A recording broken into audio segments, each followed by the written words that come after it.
Hello, everybody, and welcome to the channel. We are here.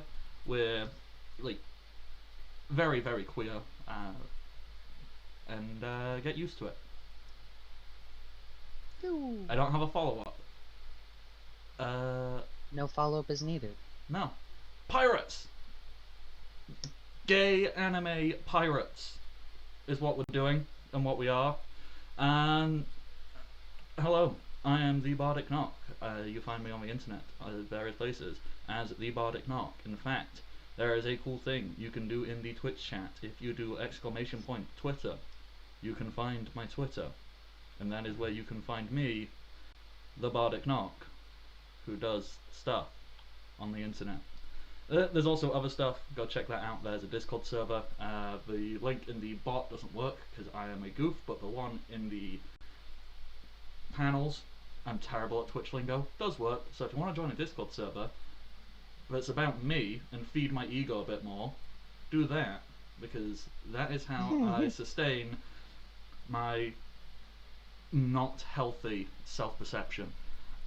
So One Piece tabletop role-playing game, and that's what we're doing.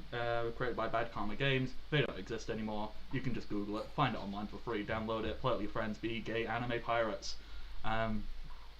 Or no, that's the only option. Gay anime pirates. So that's what we're doing. I said everything about me. I think there's not really much to who I am as a human being. So I'm gonna just drop this imaginary talkie ball, and it's gonna travel through time and space and land with Persephone, who is right there beneath me. Persephone, I know you're not feeling great, but yeah. Who are you? Hi, I'm Persephone. You can find me at PersephoneHime on Twitter, and you can also find me Thursday nights at 9 p.m. Eastern on twitch.tv/new to the party on Hyperdrive, the first Ember, which is a airlock homebrew, and it's all Star Warsy, and we took out fucking Star Destroyers, and it's so cool. Also, I play a very fun Sith lady. And it is fundamentally like the most, it's just the best, quotation marks, tabletop role-playing game that is on at that time on Thursdays, like categorically, right? Yes, it's really, you shouldn't really be doing anything else on Thursday nights. We are the best thing to watch on Twitch. Thank you very much. Okay. So, then we take the talkie ball from Persephone, and we don't have to throw it through time and space, just throw it down the hallway, corridor, whatever we call it in America, I don't know. Hallway. Yeah, the connecting channel between two rooms. Two or more rooms. So just, that's the definition. Yeah, throw it down there to the wonderful, lovely Ashlyn. Ashlyn, who are you? Ashlyn, Ghana. I do art, function right now, so that's it. Look, functioning is, like, as far as my understanding of it goes, television made it seem like functioning was easy. It lied. It's really not. So, if you can half function, that is a success in my book. So, be proud of that. Persephone, you forgot to say who you were playing, didn't you? I'm sorry. This is not a great day for me. I am playing Captain King Rose, Kucha, swordswoman, hopeless romantic, all these things and more. There we go. You know, one time we're going to do the introduction, and it's going to be clean and concise, and then we're all going to go, what the fuck just happened? Yeah, go out and buy a lottery ticket that day. I'll just clip it, and then that'll just be the introduction for the rest of the...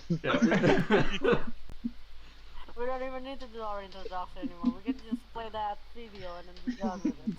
I mean, Edit it into this like really just like really bad movie over the like intro.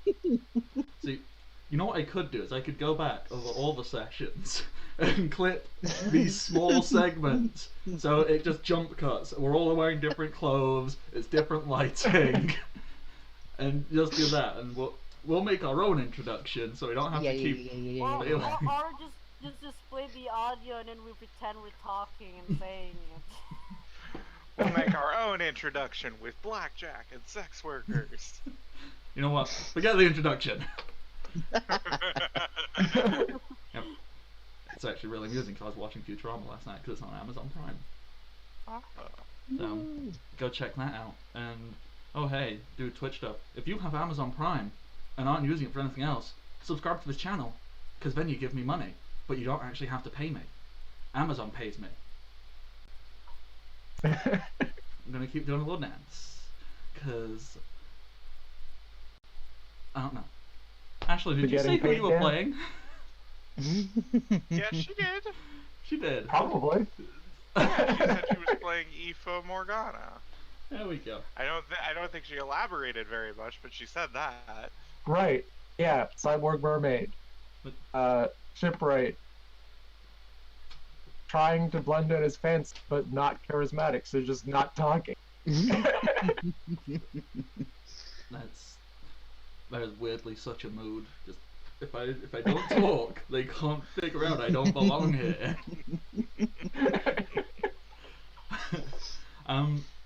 Okay, so now the magic invisible talkie ball is gonna have to fly through time and space again, unless Jose is gonna pop out of the closet somewhere and also be in this same room. In which case we have a lot of questions. That would be Window. yeah. Just Jose comes out of the fucking furnace. Ha ha ha! It is I.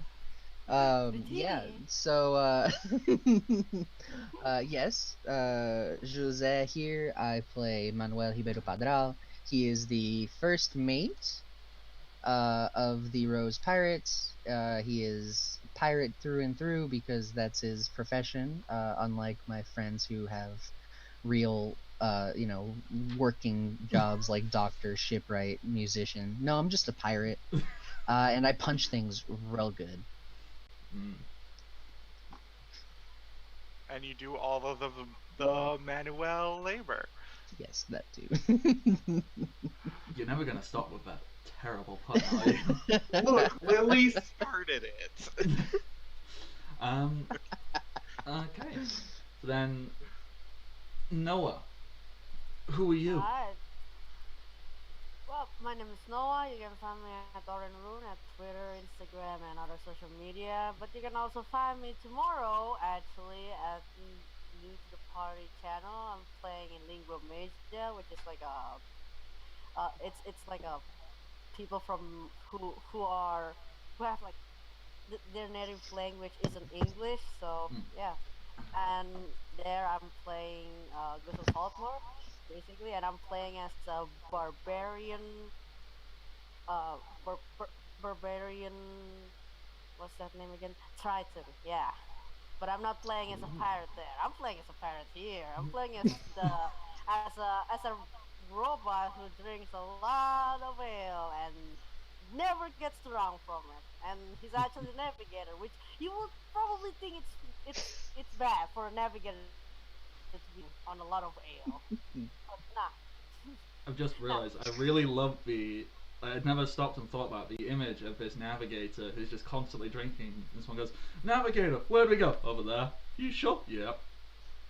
I'm still drunk? Completely sober. You think I'm drunk? I'm drunk with sadness, not with ale. Jesus. Oh god. What are you sad about? I feel so called out right now. Just I'm not. It's not the booze. I'm drunk on sadness. Throw in being tired and gay, and that's just my life. And I'm sad because I don't have enough money to buy more ale. oof. It's okay. We're gonna steal the rich people's money, and we'll get their money to buy But I'm ale the and rich stuff. people. Oh well. Oh wait, I'm not. I'm the pirate. Yeah, I need to remember that. I need to remember that. I wear tattered clothes after all. I thought we got you nicer clothes last session. This is just a disguise. It's the dramatic reveal. The dramatic reveal, he just Right, and it just tears like, my shirt a little matters. bit. He's a pirate! It has cut. It has like a cut on the neck, and then it's like, wait, am I a pirate? Checks the neck. Ah yes, it's cut. I'm it's rag. So yes, I am a pirate. It's a nice reminder. And finally, at least who's currently here, Lily. Hi, I am Lily. You can find me everywhere at Lilypad Nebula. Today I am playing Viper Zinnia, who is the ship's musician and a specialist, which means she fights with her instruments. Yeah. And I am also taking part in the lie to rich people and try to take their money team. Mm. And then, oh, sorry. Anything else? Oh, I was just gonna say I'm now going to have to probably talk to weird black mask person because I was sitting by his chair. Yeah, you did. I was hanging out by his fancy chair. Yeah, just trying to Yeah. inconspicuously. While you were there. Yeah, he just came out of the darkness and like, okay, let's do this thing. And I was like, oh shit, okay. You're there, like poking around at it, going, "How can I steal this?" I'm poking the chair and being like, how can I get the money out of this chair? And then he just shows up. dude just appears. Yep. We have another player. He is currently stuck at work because work is a butt, but he'll be here in like an hour or half an hour at this point, give or take. And when he arrives, he'll introduce himself, and we'll just keep it rolling. So, brief recap. We're at a gladiatorial arena. It's nighttime, it's dark, it's spoopy. Rich people all have masks on, and it's very eyes wide shut without the sex. And they're stood around laughing at how poor people are, and just going, ha ha ha, the poor. Now let's make the really poor fight to the death, because society is corrupted and we can exploit that. Ha ha ha ha ha ha ha ha. Meanwhile, we have two of our crew. Words. We have Zagreus and Viper, who have infiltrated the Richies and are kind of snooping around trying to get information. We have another two with Captain King Rose and Manuel hanging out with gladiators, planning some great revolution. And Aoife was kind of just poking around, listening and figuring stuff out. And then I believe Aoife kind of migrated to go hang out with the Richies to learn a little bit more. There was big dramatic reveal. Tall, spooky guy in big black cloak and black space aesthetic mask appears and called everyone peasants. And said, "You're going to fight to the death for my amusement." Ha ha ha ha ha ha ha. He had an actual like character voice I gave, but I preferred this one. the deadpan like, peasants. Peasants, you will fight to the death for my amusement. Ha ha ha ha. Go. And that's basically the recap. So, which group wants to start us off? Do we have a volunteer? Are we gonna rock paper scissors or flip a coin to decide which group is gonna start us off? I want to see what happens with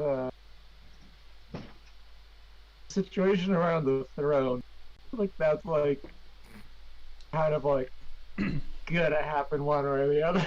Okay, so spooky guy in the mask just went disappeared. Cloud of smoke appeared on the throne, which Viper was stood next to, admiring / scoping out.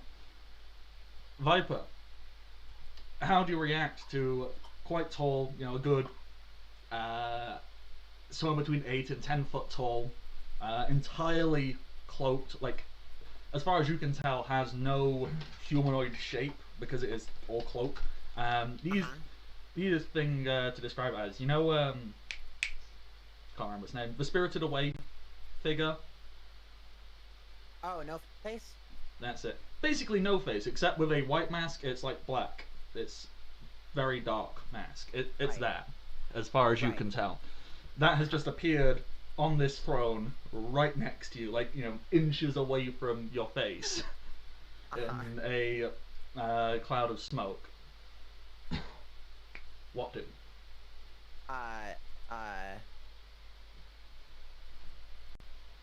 Viper will,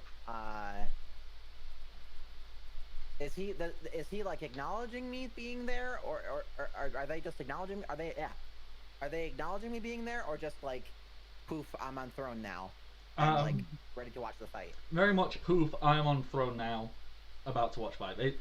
They appear to give no acknowledgement to anybody. Okay. Got it. She will walk closer, and give like a curtsy bow, whatever you do when you're like nobly thing. Mm-hmm.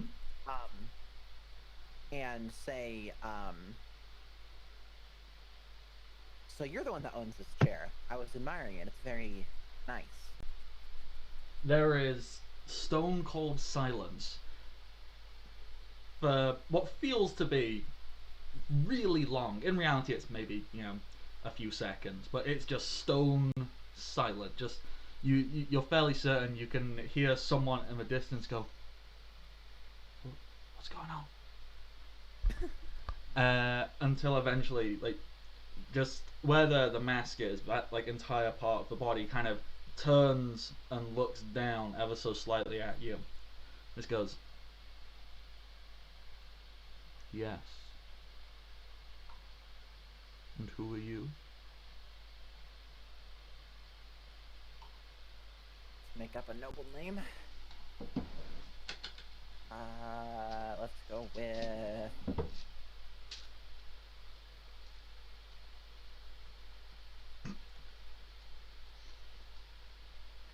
I am Lady Amelia Bedelia. Do you want to roll for that? To lie to him? Yeah, are you bluffing? Oh yeah, I'm absolutely bluffing. That is not my name. Okay, go for it. Okay. God, I hope. 18. The figure has no obvious tells on whether or not they believe you or not. And goes, And you are invited here. Oh yes, of course. I'm here with. Out of character, what was his name again? It was Von Bearstein? Huntington von Bearstein, yeah. Right, yes. I'm here as part of Huntington von Bearstein's revenue.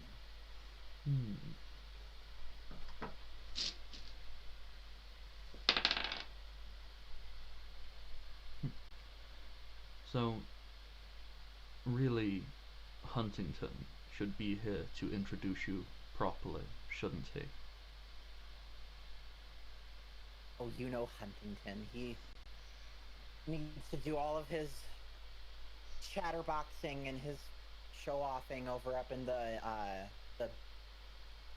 box. I thought I would take the initiative and introduce myself to you directly. And I can't think of a good word for it, but basically, like, part of the cloak just kind of extends out.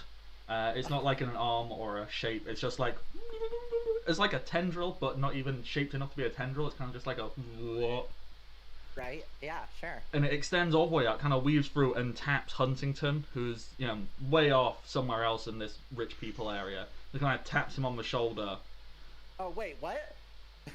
Wait, Huntington is here? I told you last time Huntington was here. Yeah. Yeah, he yeah, mentioned you that. Oh, right, yeah. Wait, Oh, God. Wearing an oversized jacket to hide Scott. this cloak just went ooh and like way over to the rich box. You're in the rich box. Oh, we're in the rich box. I thought I was not in the rich box. It's fine. Okay. It works. Fine. Everything's Yeah. fine. So it kind of just No, nothing. it seems to tap Huntington. Then Huntington kind of turns, and then before it can make a sound, it kind of like envelops over his face, grabs his entire ass head, and kind of like pulls the whole body. Like just pulls Huntington a whole force, like over to, and then kind of lets go. No. Viper, you are stood next to Huntington, whom Yep. Huntington, stereotypical rich, fancy person aesthetic. Probably has, So he words. looked like Snidely Whiplash because he has like big mustache and big Yeah. hat and stuff. Yeah. So that he's got like a hat. His mask for Masquerade, it's one of those very poncy, on a little stick things, and it's not just like regular eyes. It kind of does that, but then kind of like the eyebrows on them kind of Snidely Whiplash round over the top. It's very ridiculous and over the top. He's got his aesthetic. Yeah. He's wearing a morning jacket, which, if you don't know, is just a fancy ass jacket with tails. So, Oh yeah. Yeah. Okay. So he's wearing that, and it's needlessly fancy looking. And oh God, I remember that's it. His Hunter's voice was the most horrific thing in the world. It was a cross between Snidely and Yep. So it's that kind of was both of those. So hang on. So I need to figure this out. So yeah, Snidely Whiplash, yeah. Yeah. Huntington on Bastion, yeah. They all have a horrible throat. And so he gets dragged over, dropped, hits the floor, kind of quickly gets up, dusts himself off, and goes, "Oh, your Excellency!" Does like a little bow and then a curtsy, and is very awkward and over the top, and goes, "What has my humble self done to earn your attention today?"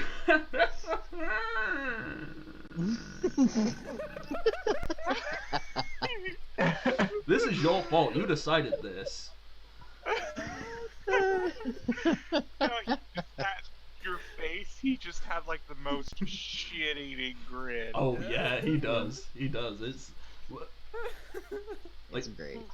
I may have spent a lot of my time and not my money, but the government's money, on training to be an actor, but I'm a terrible actor, so I have to do over the top ridiculous faces to do this shit. Right. So and then mask person, let's just call him No Face for ease, because whatever. No Face just kind of looks at him and goes, "You failed to introduce your party member to me. We are not amused by this." And Huntington kind of looks and goes, but I don't have any party members today." Oh, Huntington, you goof. Huntington kind of looks at you and goes,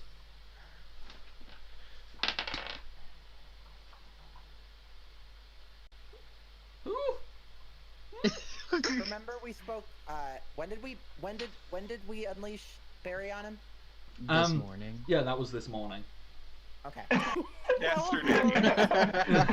Just say yesterday or something. Remember we spoke. We met the other day when we had a business meeting with one of your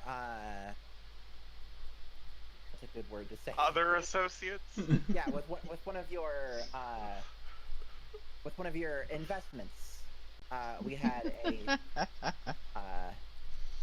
things got a little aggressive, but I think we all came out of it in a better place. What are you trying to infer with this? Are you just I'm trying straight to up make him lying believe through your that teeth? Are that you? I'm trying to make him be like, oh yeah, she was with the people that sent a bear to attack me. So if I don't go along with this, I'll probably get attacked by a bear again. Okay, so That might let's. be a problem. It can go two ways other than that. Okay, so Huntington, he's kind of looking at you and he's like rapidly trying to assess everything, and words.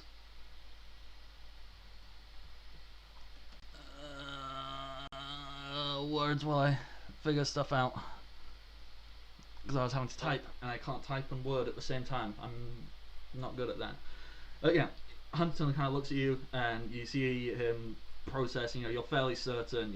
You had one of those like old school cartoon moments. Like zoom into Huntington's mind, and you'd see, the embodiment of his brain, which, quite frankly, is, I don't know.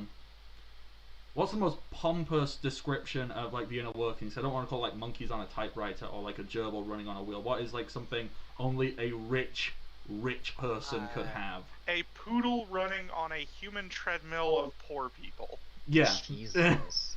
you see that, a Ponzi poodle kind of just running and like and it just goes ding, and well, it starts with that, and then a bear just comes into mind and smashes the poodle. And Huntington goes, oh yes, my friend. Yes, of course. You were off busy, so I figured I would come and introduce myself of my own volition. Yes, dearest, apologies, Grand Magister. Oh dear. Huntington always gets flustered. Yes. So this is my associate. Sorry, in all the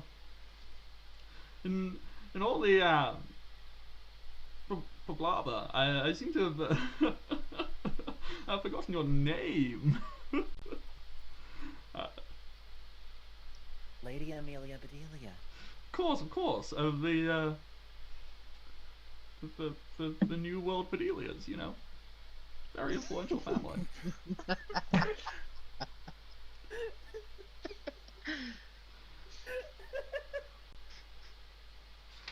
And No Face has no outward reaction to this, and just kind of goes, Sure. "Mm-hmm. Don't let it happen again, Huntington. Now be gone, peasant." And with that, Huntington kind of goes, "Ah!" In fact, you know what? He is so intimidated. He kind of goes, "Ah!" Like curls up into a little ball and like tumbleweeds away. So not as to offend anybody with his presence. If we're gonna keep up the Futurama references, I was gonna say he Zoidbergs away. I mean, I kind of want that. Yeah. Okay. New canon. That is the official Ponzi ass way of exiting conversations. You have to go.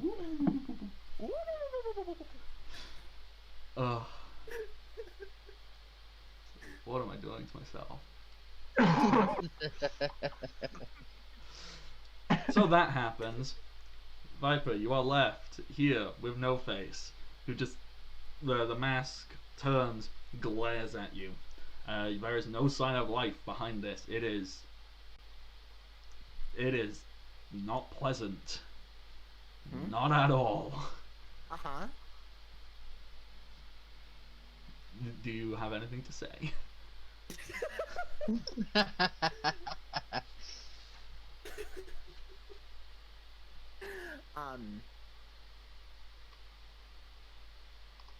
Well, I would like to apologize again for Huntington's rudeness, but also extend my deepest gratitude for allowing me to be here. I'm very excited to see this. The just gesture towards the bloody arena, like festivities.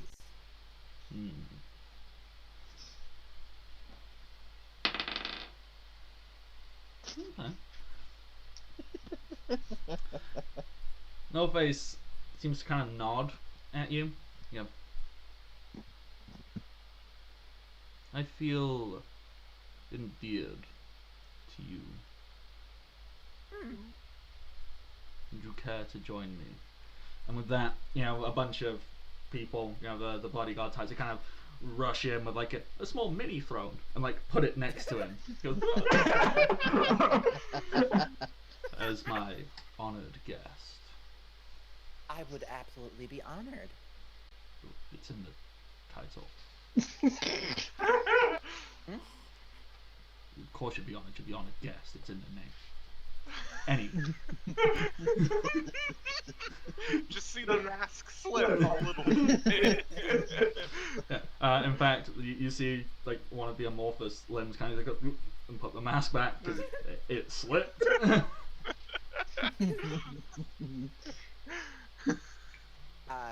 Viper will move and like take a seat in the smaller throne.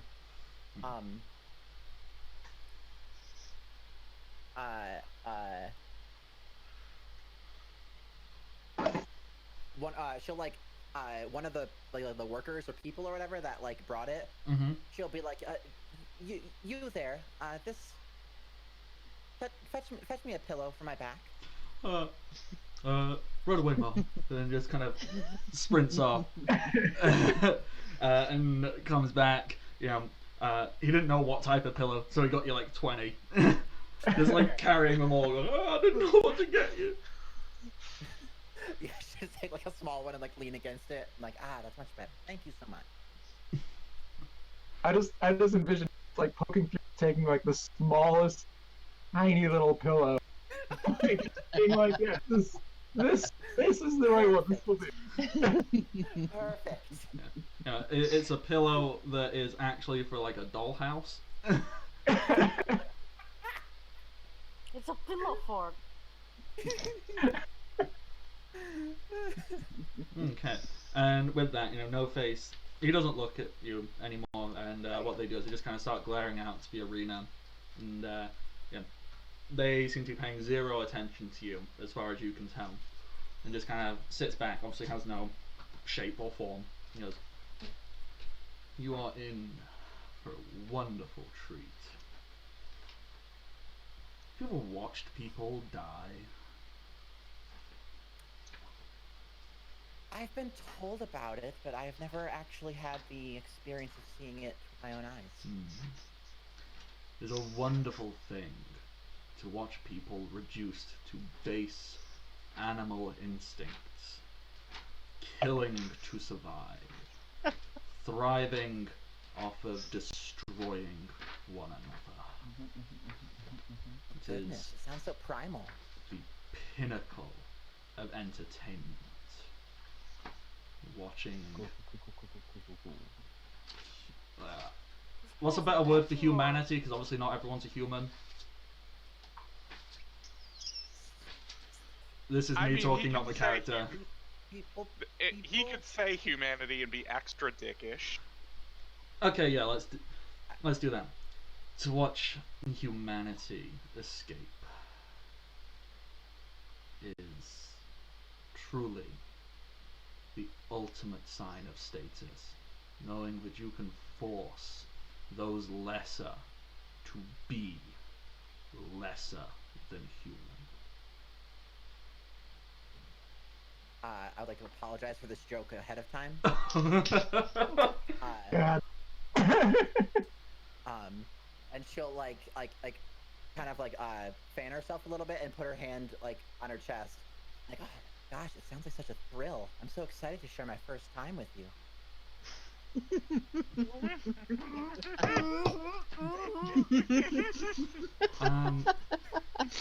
You Wait, do you- really played on Do you want to roll something for me? Because I want to see if you can get his I want to see if you can get the mask to slip off this person again. Because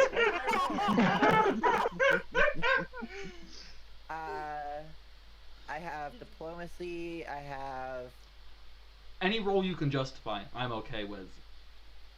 You just affect the no mess with the gays. Could I make a? Could it be a charisma perform?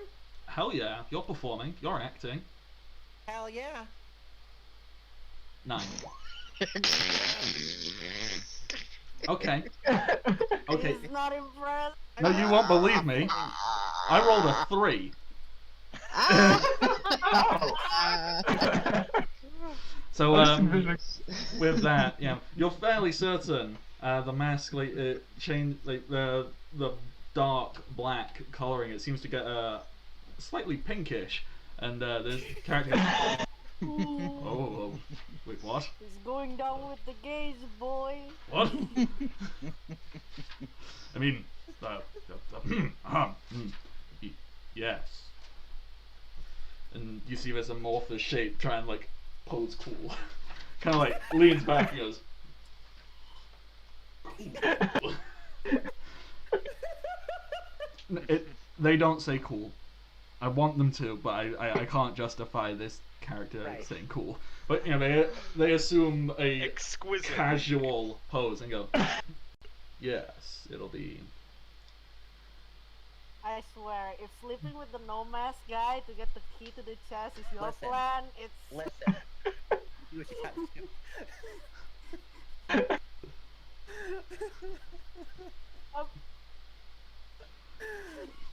I'm speechless, but also I'm giving you a thumbs up for the effort, man. You go a mile. You're going for a mile for that heist. So, something I need to figure out, because obviously this system doesn't have, you know, like inspiration, but you know, I want to figure out some kind of reward for really ridiculous stuff like that. We'll figure it out. But if you can think of like a cool bonus or something that you might be able to do in the future, in the Discord call, we can discuss it. Chat, you exist. Give ideas of why or how Lilypad should get a bonus to something, because I want to give one, because that was not what I had planned in any way, shape, or form for today. So there we go. We will figure out what's going to happen. Excellent. Great. Lily, is there anything else you want to quickly cover in this scene right this second, or should we? I don't think so. I think it's good now to like she'll sit back and like watch and wait for the events to start and such. Yeah. Okay. So, who wants to pick up the ball? Who wants to pick up from that and what they're doing whilst all we this? could, I don't know, Jose and I could get, you know, the activities going. I'm down for that. Okay, Yeah. so from the highest highs of the richest rich, we jump down to the hard-working people whom society is built on the backs of. You're all sat there in this.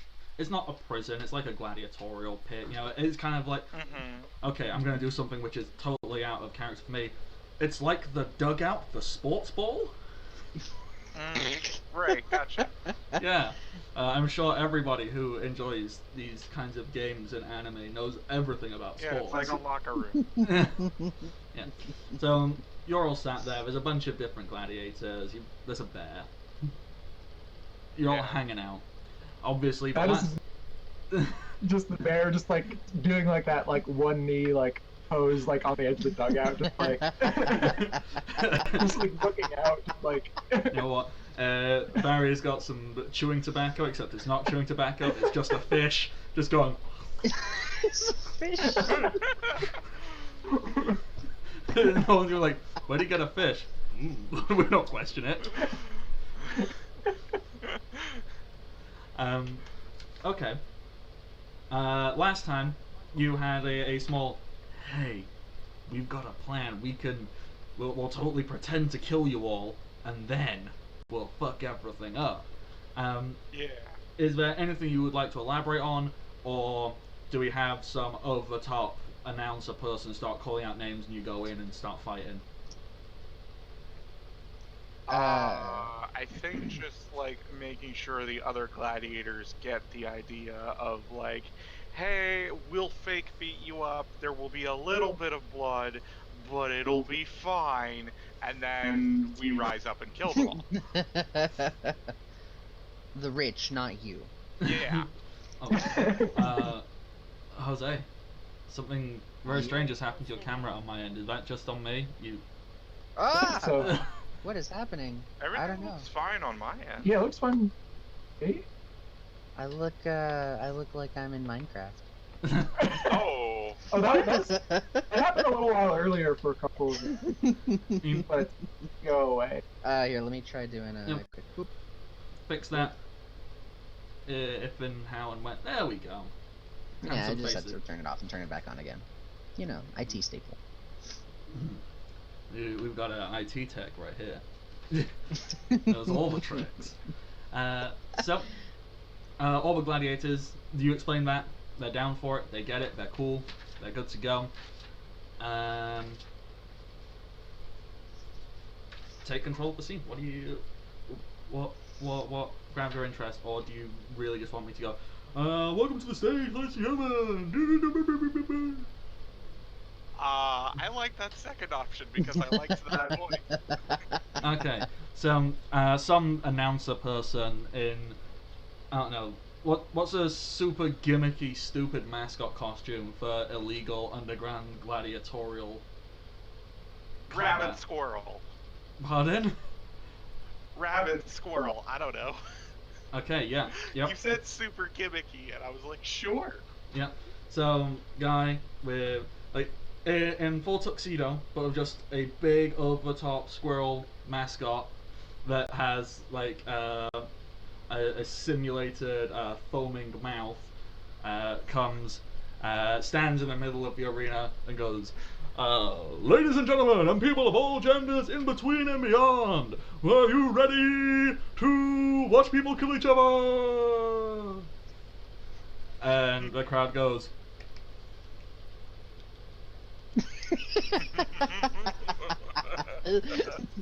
Golf clap. Oh yes, with the kid gloves and everything. For our first round, we have a newcomer with 0 gladiatorial experience, and here she comes. Let's read the description she has given us. King Rose, what ridiculous description do you want, or do you just want me to make stuff up? Go for it. I trust you to make up something fun. Oh God! All right. I might regret this, but yeah, go for it. Okay.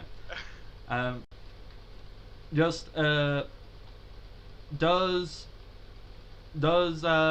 King Rose, is she very open about being Kuja, and like is that something she happily talks, or is that like a secret? I have a fucking snake on my arm and I have the cape. Yeah. All right, just checking.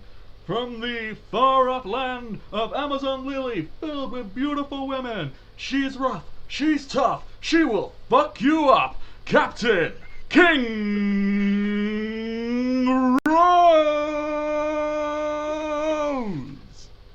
And I just strut out like I just fucking owned the arena. Yeah. I have to do it for the meme. As you walk out, you know, the John Cena theme music starts playing. Yes! I have claimed the John Cena music. It is mine now. Yeah. Yeah. Spotlights. You can make whatever ridiculous over-top entrance you wish. I don't Yeah. even need my smoke. I don't even Thorn need is smoke kind of with like Thorn. dancing on my arm or whatever. As like snakes do. And you get in, you kind of stand in the middle, you do some showboating, some like, you know, how do you choose to showboat? Do you like flex? Do you just Yeah, like flex and like show off my rapier, and then Thorn being a rapier, and like it's just yeah, I'm fucking cool and also hot, and yeah. Yeah. And you get a mixture of golf claps from all the Richie Riches, and then in the more middle class area, you get some people like actually shouting and going woo, and some very very enthusiastic person brought a big stack of like big cardboard signs and has quickly drawn up a sign, and it just goes like "Go Go Rose" or something like that. I don't know. Oh, okay. People are excited. Yeah. What name did we give to the baseball guy? Was something McSlugger. Yeah, I thought it was something like that. I think it was Gregor. Gregor, that's it. And so then the announcer, Rabbit Squirrel Man. He doesn't get a name. Just Rabbit Squirrel Man. Just he starts to hype the crowd up and go, and in this first round, she will be facing the gladiatorial, long-standing competitor. He's got a bat. He has a hat, and another word that rhymes with that. Gregor McSlugger. And Gregor walks out, stereotypical like baseball attire, hat on, bat behind, like resting on his shoulders, kind of like does some stretches, swings it round, kind of walks in, then he puts it on the ground. It creates a small crack in the arena because it's a very hefty bat. Oh, is he like a normal sized human, or is he like me tall? No, normal sized human, maybe like 6 Okay. foot, but Okay. heavy bat. So he's facing this lady who's like twice as tall as he is, because I'm 12 feet tall. Yeah, so he kind of like reaches just past your waist. He looks at you and kind of like gives a little nod and a wink, lifts the bat up as if to say, "I'm ready." Yeah, and I will have Thorn be a rapier and just get into kind of like dueling posture. And the announcer kind of calls a hush over the crowd, and just very quickly goes, "Let's get ready to kill." And, bing, bing, bing, bing, bing, bing. And it is technically a combat. It's just one-on-one. You don't need initiative. Yeah. You'll move first. You're quicker. You just are. I'm gonna say for the purposes of like this is all a ruse. Should I like actually roll, or should I just roll bluff? That is entirely your choice. I'm good with either. I'm gonna roll bluff. Mm-hmm. 21. Oh yeah. Oof. Obviously, you've discussed with him. He needs to get hit and needs to bleed. Yeah. So as you bluff, you make it look like. Well, actually, you know what? You have full description of this. How do you want to make this work? I give him like a grazing blow. He comes in for the baseball thing. I jump out of the way. I like claw the blood out of him, and he like just I'm so weak. And then I like barely touch him, but he makes it look like I really fucking impaled him with thorn. And yay, easy win. Yeah. So it's very quick. It's very rapid. It looks like it's going to be really intense, but just he's on the floor, and you've purposely pulled blood, made it like spurt and go. Yeah. And he's there, and he just goes. Oh. Yeah. What kind of last words would a baseball loving type character have? Like last words. That was a home run. Guess I've struck out. Oh god. Baseball's not even a thing in my country, and I just won the Rabbit Squirrel Man. Well, So you have cricket. That's kind of like baseball, right? I mean, I was thinking like, I don't know. I mean, we have. I'm not going to go into it, but we have a sport called rounders, but that's a whole different thing. What the fuck is rounders? Wait. Americans have no concept of what rounders is.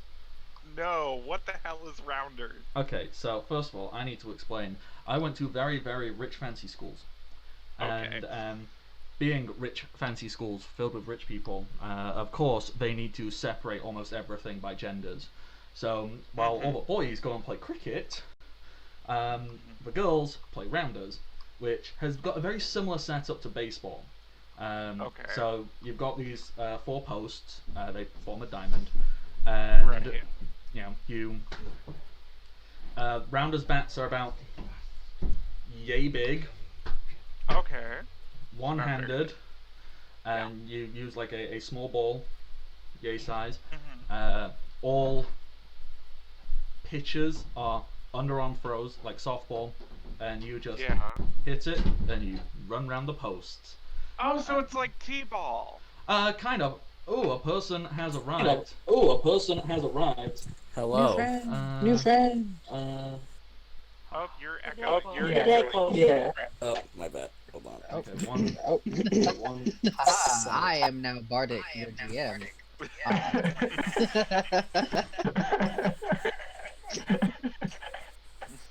And I'm still me. Yay. It fixed. whilst I do that, I'm gonna keep explaining what rounders is basically. So it's kind of like T-ball, except these 4 posts. Similar to baseball, you get someone out, by either catching the ball or by touching the ball to one of these posts before they reach it. The weird thing is, you can get half rounds. So if you make it to the second post, that's half a rounder, and that's it. That's the game, Okay. and it's for girls, and Okay. people who are terrible at sports, like me. So, now I've explained that, the thing I was going to say, words are not my friend. I want you. There we go. I don't. Well, baseball's not a thing, but I really want the rabbit squirrel guy to run up over to the body and go, like, do a cross arm. Out! Yeah. Yeah. And I'll be like, no, he's definitely dead. I'll drag him off myself. We eat people where we come from. Oh, I was envisioning this like What? this No. is so I'm tall. just like- It's the just bluff, like- so they don't look at it too hard. Okay. Yeah. No, my snake is gonna eat him. Sure, yeah, that works. Yeah, that's why the snake is so big. I'm The just. snake is dragging it by the feet. Yeah, and the snake is like Oh, just God. gently bitten his ankle, and I'm holding on to Thorn. Yep, I'm just gonna drag this guy over here. I'm just imagining like There we go. half of his legs like in your mouth as you're like just pulling it by the tail. No. It's just it's around the ankle like this, and I'm just it's a whole thing. Okay. So, before we continue on with whatever the next part of that is, Al, when you unmute yourself and when you have chance, do you want to tell us who you are? And then I'll give you a quick rundown of everything you have missed, and you can insert yourself wherever you want to be. Oh, that's perfect. As soon as I get a better audio in like a second when Discord loads on my computer. My name is Al. I play Alice Star Feynair.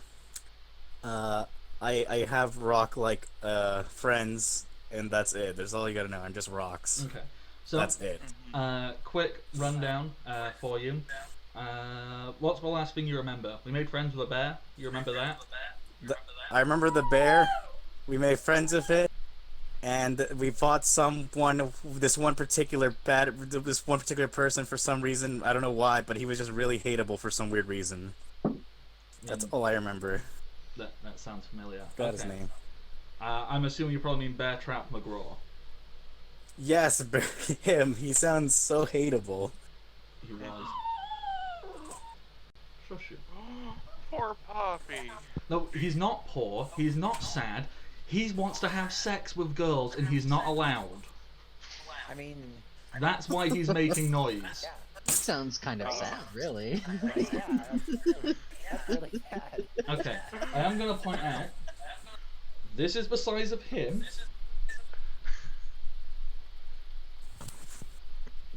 This is the size of girl.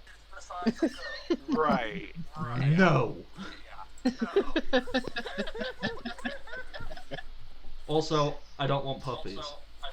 Yeah, it's a lot of work. So, that ignore him. He's not actually distressed. He's whiny. Sexually distressed. So, Al, what happened after that is you went and found this even more hateful person called Huntington von Bastien. He was the one who wanted Barry brought back in. You beat the crap out of him. You ripped up Barry's contract. You then did some shenanigans in town. You got some information. Oh yeah, I remember now. I was trying to trade in rocks for currency. I remember now. Yeah, that. You learned about these illegal underground midnight gladiatorial combats to the death. You have infiltrated one. Oh. Um, Oh man. Viper, Aoife, and Zagreus have dressed up all fancy, and they're infiltrating the high society members to try and learn stuff, whilst Manuel and Captain have. What was that? The dog being really whiny and horrible. Predator. It's his battle cry.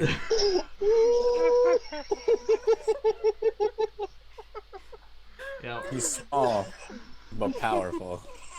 I tried really hard to say witty and funny things. My dog makes a stupid noise and gets more laughs than I ever will. I mean, you're competing against a dog, though. That's pretty hard competition. This is true. So, Captain and Manuel have infiltrated the gladiators. They're faking the death matches in hopes to start a gladiatorial uprising against the upper class.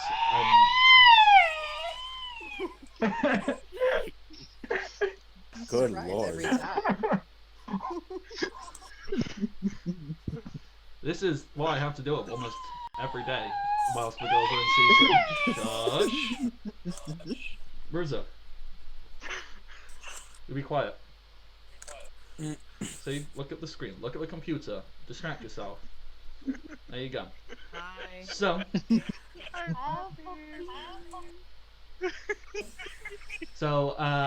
Al, what would you like to be doing? Do you want to go and hang out with the Richie Rich McRich faces, or do you want to be a part of we're holding pretend gladiator fights, and then we're going to start an uprising and kill everyone? Well, kill all the rich. Well, I'm going to go to the gladiatorial thing, but I don't know about uprising. I feel like as Alistair, she would probably just try to just fight people there. No! Personally. Don't! Captain orders you not to kill people. Did you tell me? Was I informed this beforehand? Oh yeah, because you're all sat in like a locker. That's better. That's better. I can now speak clearly. There we go. You either go to the arena and don't actually fight them, or you be part of the disguise party trying to look all pompous and stuff. Okay, I have to know when. Wow. Oh yeah, it's really bad. Naples. Hang on.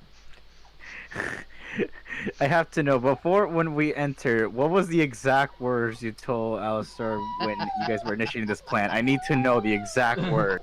We're not gonna kill anybody who isn't rich. Who isn't rich? Okay. There's someone you can kill. Okay. In the words of my captain, she said can't kill, but she didn't say not to beat up. Yeah, no. It's okay. We can beat them up a little bit, and the crux of the strategy is me beating them up. Uh-huh. Yeah, because I can do my whole blood thing. And make Mhm, it look mhm. like they died, because these fights are Yeah. to the death.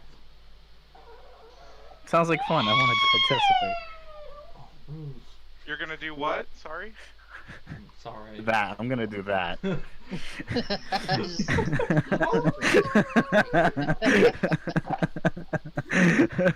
That's exactly what I'm gonna do. I'm going to. I lost my train of thought. I mean, I can beat you up. Mm. No, I remember. I remember now. Thank you. Thank you. That your dog actually reminded me. You're helping Bruce, though. I was horrible. thinking I can either beat people up in the arena regardless of the plan, or I can try scamming the rich with rocks. Yeah, you can scam the rich. Scam the rich. I mean, do that. obviously, these are not the only two options. You could also have gone, I'm just gonna walk around this arena and find a way to blow it up, or what? You can I'm do doing that. anything you.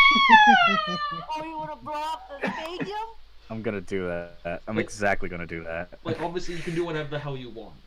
These are just the ideas that are there. So, whilst everyone else is split off, everyone kind of like was stood there talking. I don't know. You're looking at a rock and going, "That's a nice rock." Oh, wanna and pick- remember, I want to pick it up and make it a friend. Oh, Okay. Yes.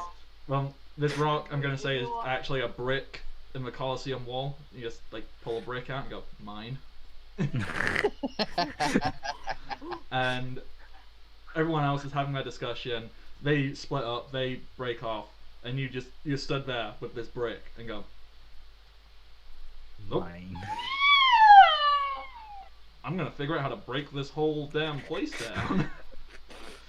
So, I was about to say, Al, if you want Alistair to like, go up the walls, I think Zagreus already told everyone that he's going to help blowing up the wall for their escape. So hey, we can work together on it. Sounds like a plan. I'll join you up on that. okay. So- Alright, you're gonna blow up the wall. I'm gonna make smoke bombs everywhere to make it look cool. All right. I Ben will say, if anything bad happens, I'm gonna hurt people. That's all I'm going to say. Do it. Do whatever pleases you. All I want is to bomb something. I've been itching to bomb something all these days. Alrighty. So, we'll continue with the gladiatorial stuff, what we're in the middle of, and then when that's done, we'll jump to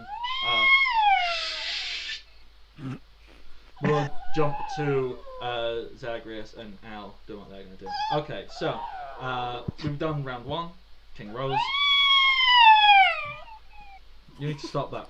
You really need to stop that, Bruiser, because you are getting to the point where I can feel the veins behind my eyeballs throbbing at how much you do this now. Like, it is genuinely you put him in stressful. another room or something? He will make even more noise because then he's Oh. separated, and he is a pathetic animal. And now he's doing it for He heard attention. you. I think He heard you. I think he knows. So we're gonna try our best, Brewers. And this is very uncomfortable for Daddy to hold you like this. So it's okay. Don't do that. Don't do The that. saddest looking puppy. He's not sad. He's horny. Just wanna get laid. Oh. So yeah. If anyone wonders if you should spay and neuter your pets, this is why. Because if you don't, they do this. You need to stop that, Bruce, because I can feel the amount of Bruce, stop that. Stop it. So, Jose. Next combat. Fareed, let's say it's you. Well, there'll be some other combats. Everyone's agreed. They're all gonna start throwing fights, and then Jose's combat, or not Jose's, Manuel's combat comes up. How do you enter the arena? What do you do? So he's gonna enter the arena. He's gonna be like very bombastic. He's gonna be like going like this, like yeah, cheer, like he's gonna have like set up some like fireworks or something somehow, just for his entrance specifically because he wanted it to be really, eye catching and fun. Mm-hmm. And so it's just like, and in this corner, the puncher from I don't know, somewhere. That's the actual announcement. And entering for his first ever gladiatorial combat, here we have the puncher from. I can't read that. Somewhere. And who do you want to fight? What generic low-level anime antagonist do you want to fight? Just for didn't we aesthetic have? wise. So let's say that this let's say that this person has like a stop sign that they've torn out of the ground. Okay, so stop sign. What we're gonna call a stop sign, man? My mind is just going the stopper or halt or something terrible like that. I like the stopper. That's a Yeah, fun one. just the stopper. He walks out. He's got this stop sign, and what he does, he kind of walks out. He stomps it down and just goes, "Stop."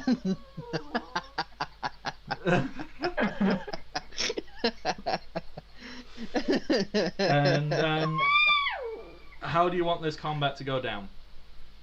Alright, so since he's not a sword person, he's gonna go ahead and just pummel the guy with his fists in real combat style, but without, killing him. Okay, so immediately. But to make it look very convincing, he's got to actually kind of do it since he's not stabbing him. So immediately, the most ridiculous anime idea I had involves like you running up and you go to punch and the stopper kind of lifts the stop sign up and uses it as a shield, but you kind of punch that and leave a dent in the stop sign, and you keep doing it and you kind of it looks like you aren't hitting him, but you're actually hitting him through the stop sign, leaving a whole bunch of like dents in the sign, and then subsequently the person until eventually. Do you want to break the stop sign or just have him fall over with the stop sign covering like his face or something?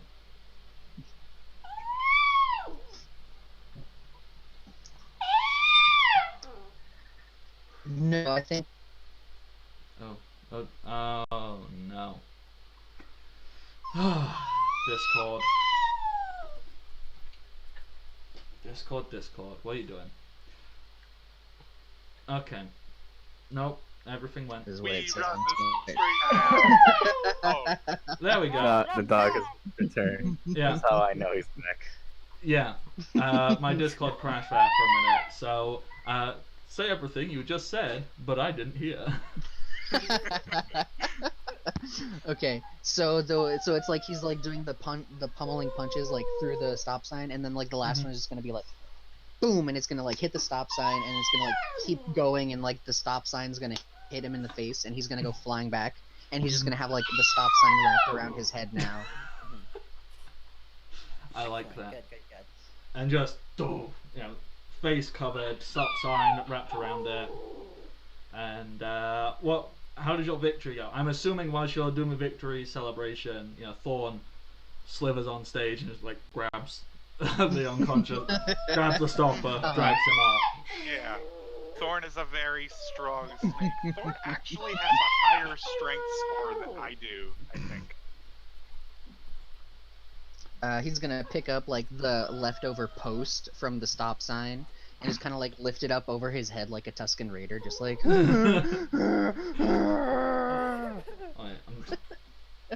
I'm sure Bruiser will make the sound you want to make in a second. Do it. Yep, just like that. Oh. Bruce is my spirit animal. You need to stop it, please. I'm going insane, dog. You really need to stop it, please. Yeah, Bruce. Thorn has 10 strength and I have 6. Great, good. I can't relate to any of these streams. No. Okay. So, this goes on. The only really gladiatorial combats of note would, be whichever one of you two. You need to stop that, please, Bruiser. Please, I am begging you. Please stop it, because I am going to go insane. There we go. Partner has arrived to. Oh, he's caught himself on something. You okay? Yeah. Caught a claw. He's a stupid animal. And his claws are way too long and he catches them on stuff all the time. Ugh. It's a very stressful thing. So, the only important gladiatorial fights, now we've had these introduction ones. Obviously, which one of you two wants to fight Barry? And then you two fighting each other.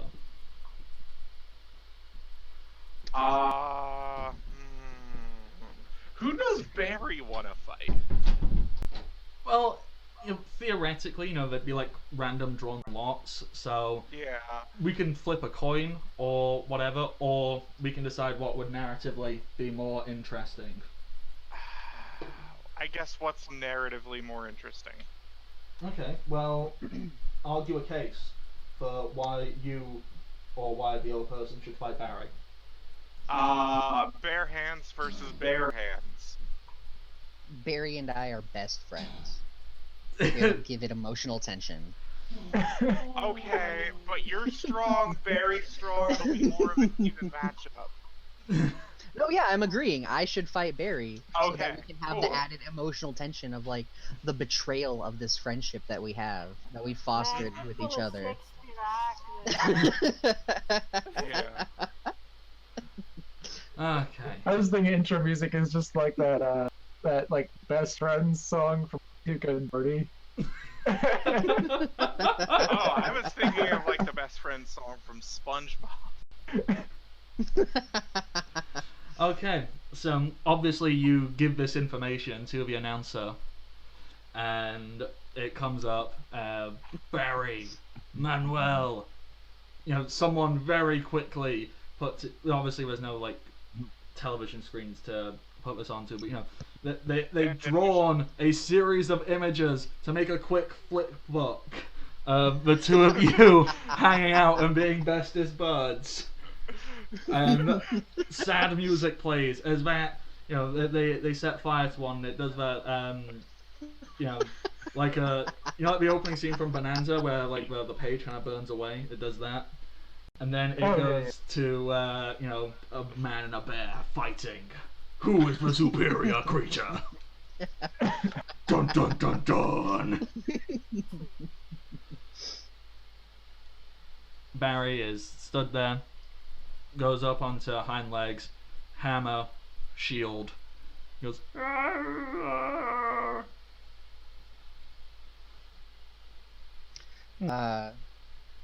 Manuel is standing across from him in the sandpit. He reaches out a hand. He's like, Barry, it didn't have to come to this. I warned you. I told you. Why couldn't you just stay out of the game? Leave it to us. Barry, why?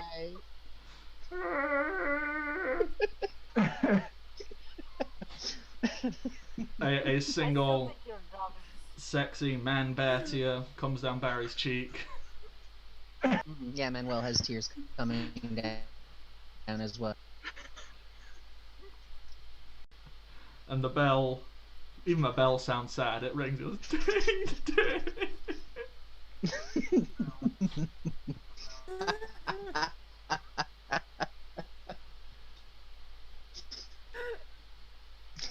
How do you want this to go? That was technology. What are you doing, technology? Alright. So then... Oh no. Hang on, technology is going all funny for a Yeah, moment. looks like the Twitch thing fell down again. Yeah, that's... Technology has decided to just go brrrr, so just give me like 30 seconds. Let it... Come on. Stabilize. Fix yourself.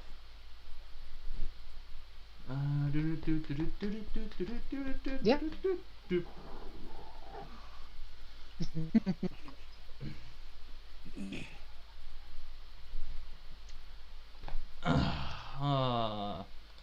Nothing is wanting to connect properly. I don't know why. I don't like it. Oh, this is all getting cut. Because this is not riveting entertainment. What is going wrong?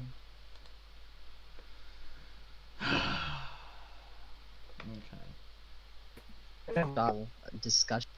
Screen fades to black. It's basically like a commercial. Ah, there we go. Brought to you by.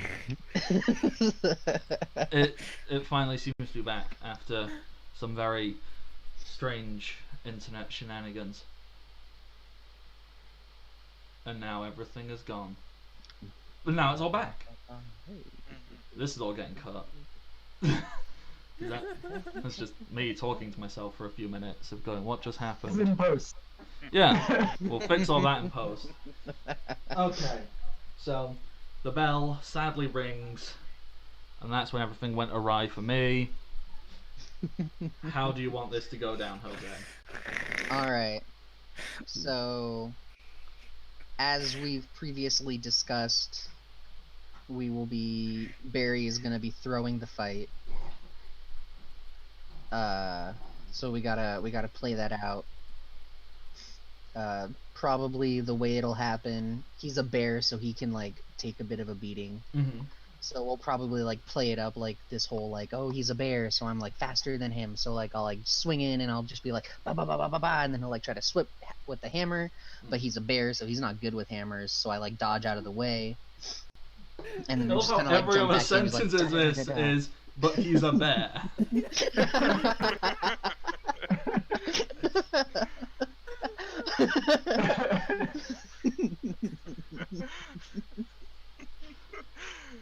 He is a bear just as he we is are a bear. So We really like to make things clear here. Yeah, we do. Before the Crimson Storm. Clarity is important. That's what pirates are known for, is clear and open communication. I mean, it's really hard to make things clear during a storm, so you gotta make it clear before. So yeah. okay, so because Barry's a bear, Ah, I got a 22 bluff. a 22. That's a good number. Yeah. That's a damn good bluff. So you're getting these and you're making it look like you're getting really good like kidney shots and like slight jabs to the jaw, and Barry is constantly doing big heavy swings and going and missing. Every time Barry swings, he leaves like a little crack in the arena floor. It's very powerful swings. Barry is a strong boy. And this keeps going, for however long you want it to go on for, really, 10 seconds, 30 seconds, 20 minutes, however long would make an entertaining We gotta fight. give him a really good show. Hang on. Oh, he has returned. The entire ass stream just disconnected for a moment. There we go. Damn. Should be back now. So, now that that's back, which was very frustrating, like I was saying, this can go on for as long as you want. A couple of seconds, couple of minutes, however long you think makes a good, entertaining combat. What's the next step? How does this reach a climax? Alright, so then for the final climax, like, as the crowd is, like, screaming their cheers, like, just deafening to the entire stadium or whatever, Manuel's gonna, like, jump in, like, real close, and he's just gonna do, like, a whoosh, like a Shoryuken type of uppercut on Barry the Bear, send him flying up and back. Big, and Barry goes, starts like spinning in the air, hits the floor, rolls, spins, and is just out. And there's a hush, followed by an uproarious, good show. I see. My word. Oh my.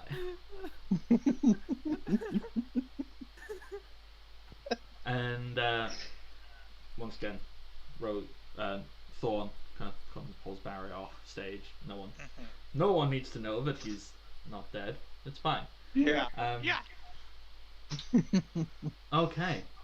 And this brings us to the final climactic battle of the gladiatorial combat.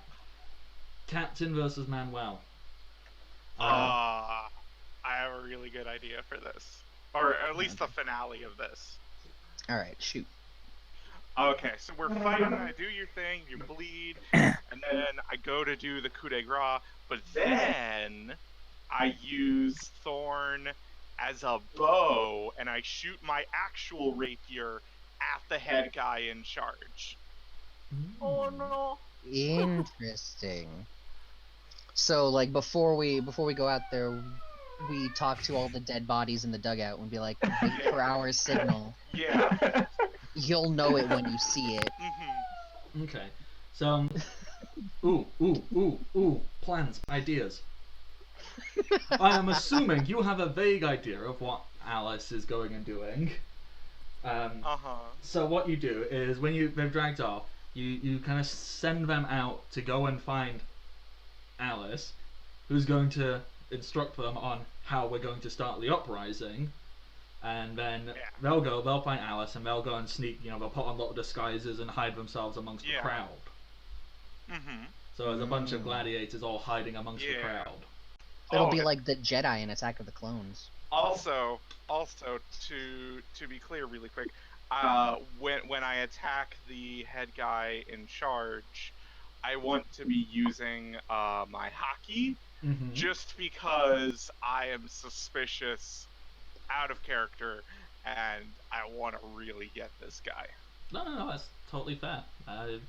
You have every right to be suspicious.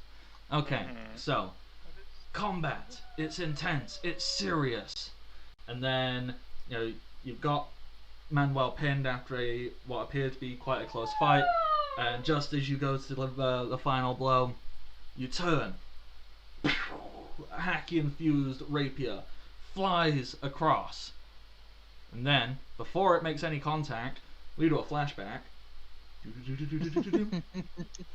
And Alice / Aoife / Zagreus. You are all dotted around the Colessium. The combats have started. Your plan is now coming into action. What are you doing to prepare for this plan? You know every couple of minutes another gladiator is going to come and join you, and you're going to have to give them a disguise and instructions to go out somewhere and do something. What's your plan to destroy this whole Colosseum? I was gonna stand kind of like a little bit off the side of the trying to hide sort of, but just staring mysteriously at the announcer, commentator or whatever, the main dude, but just trying to stand off the side mysteriously and just looking. When you say the main dude, you mean No Face? Yes. Yeah. Just to clarify, because when you said commentator, wait, you're hanging out with Rabbit Squirrel Guy?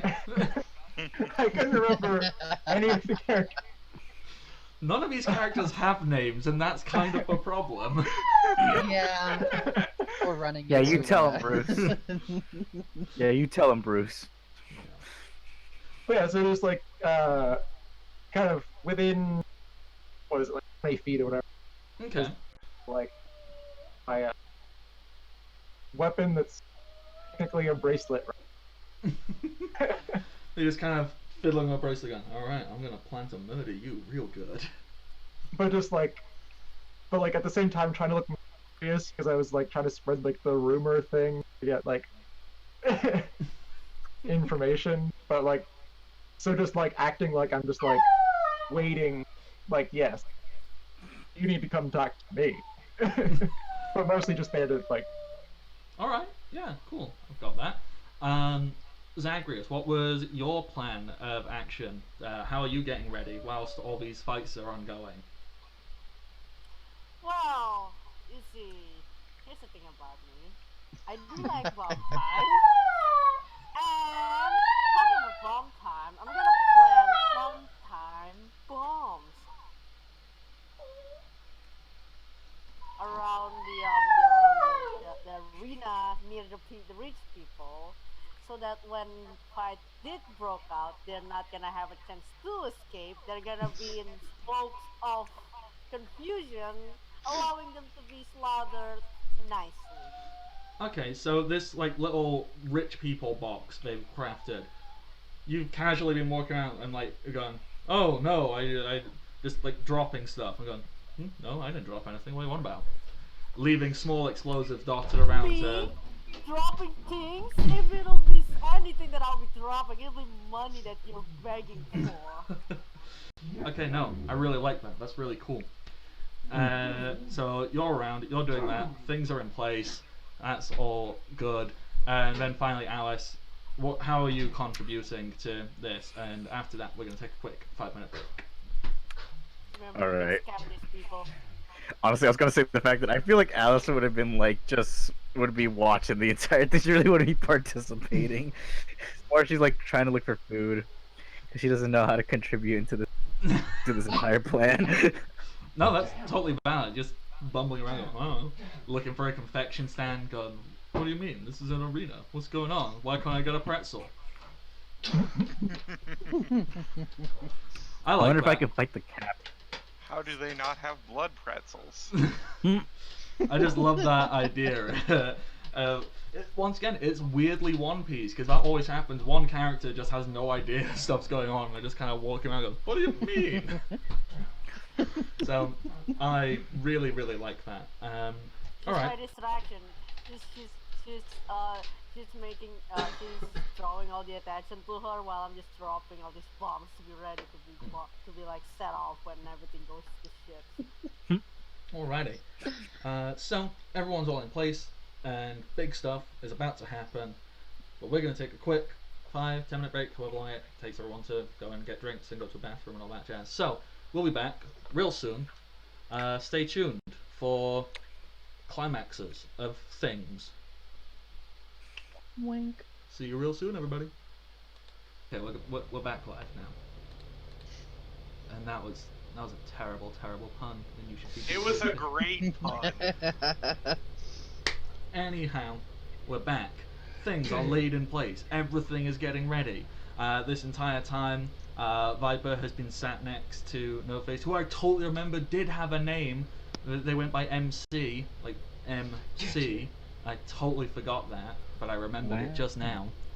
Because, in case you hadn't realized, I'm not great at coming up with names. So. What? Who'd have thought? You know, from a person who brought you Bear Trap McGraw. That's unheard of. So, all these things are going on. Viper, you've been sat next to MC, who has been, like, kind of silent, except for, like, the occasional,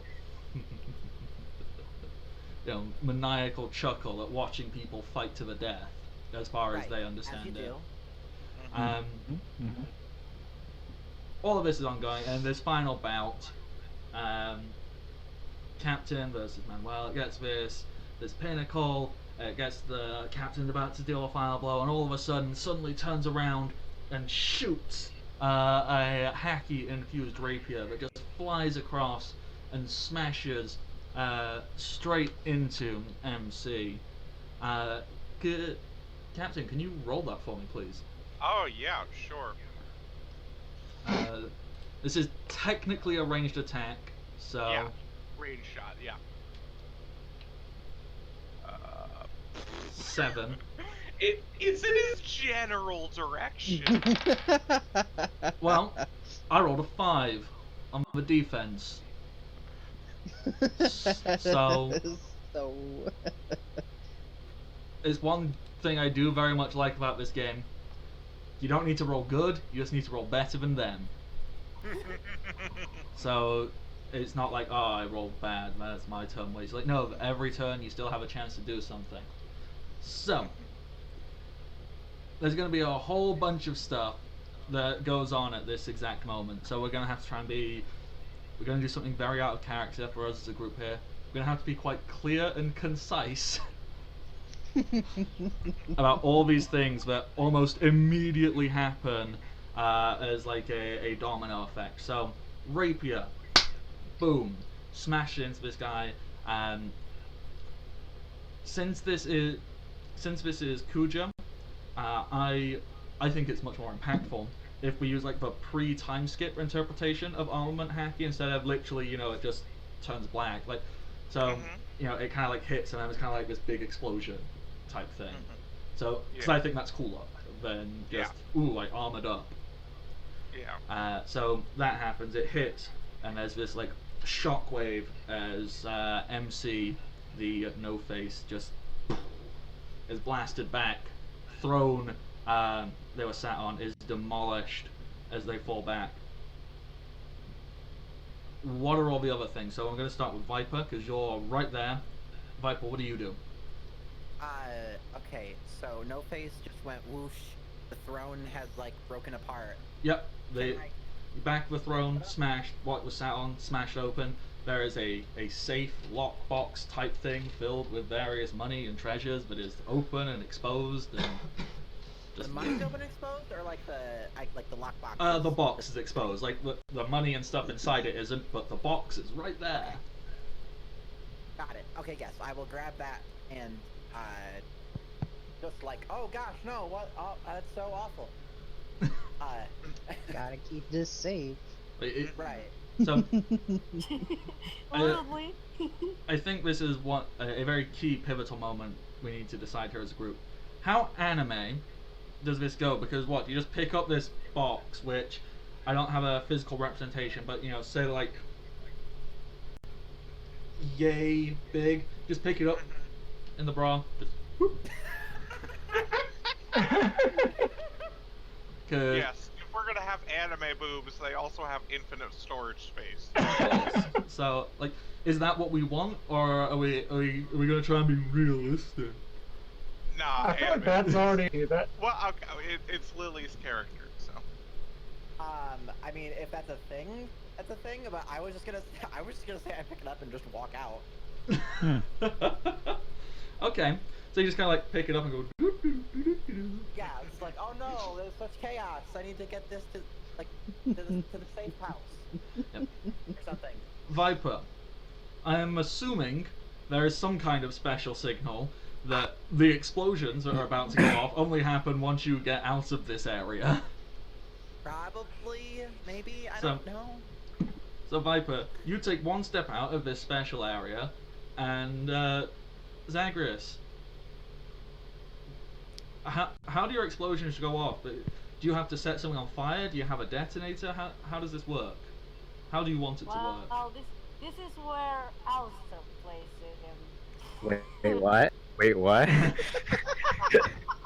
I like to imagine that she's like eating a pretzel and you say that, like, what? Huh? Thought it all happens, and then he's like, ah, yes, this is how Alistair plays it. And then he just turns to Alistair, all smiling. He's like, all time. I was just gonna start like throwing people into the arena, but okay. Well,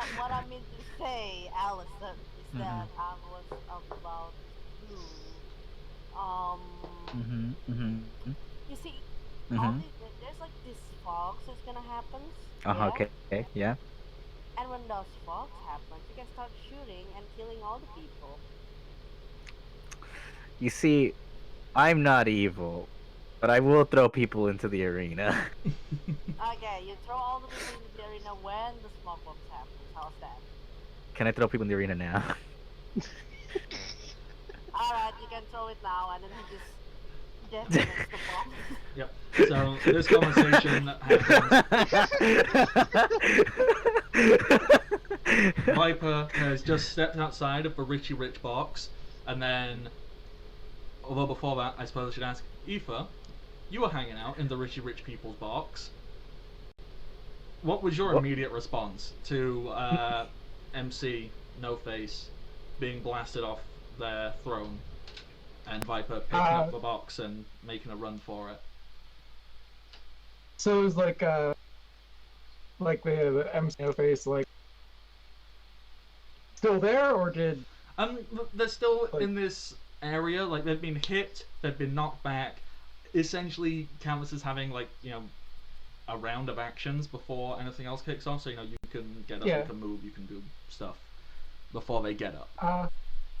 I was kind of wanting to since I have I was kind of waiting for some kind of moment like this. Just gonna swing my fancy rope at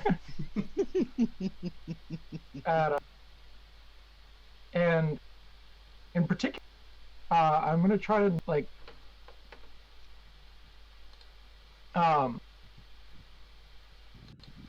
basically either knock out or break the mask.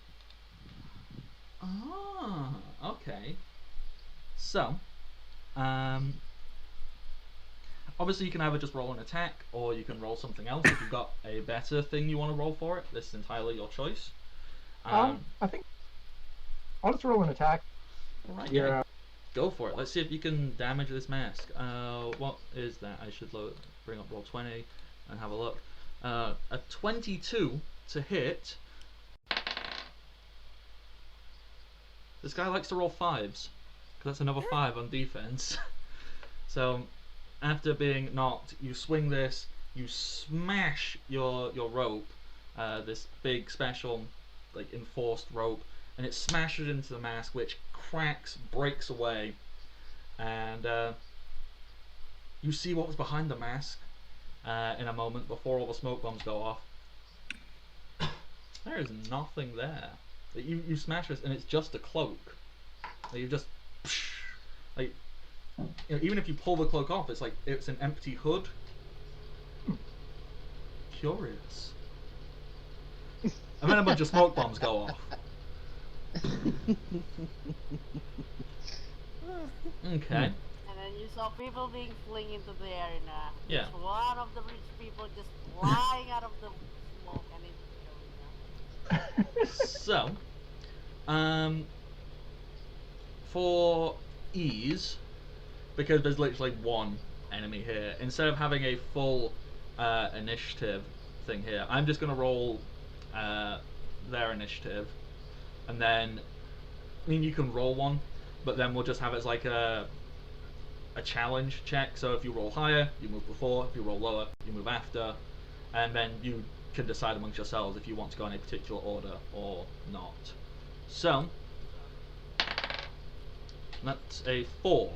So if you all roll initiative, provided you roll higher than a 4, you get to move before they do. So Aoife with a 24, Rose with a 10, Manuel with a 12, Viper with an 11,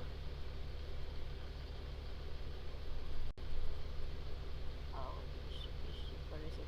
Where are you? It's with the primary skills on the second row. There it is. Thank you. uh, Alright. with a nat 1, Zagreus rolls a Better than 6, 4. which Oh is my gosh. still better. And finally, Alice, Yes. have you rolled your initiative and I missed it? I have not. Where are you? Initiative. 24. Okay, you all rolled higher.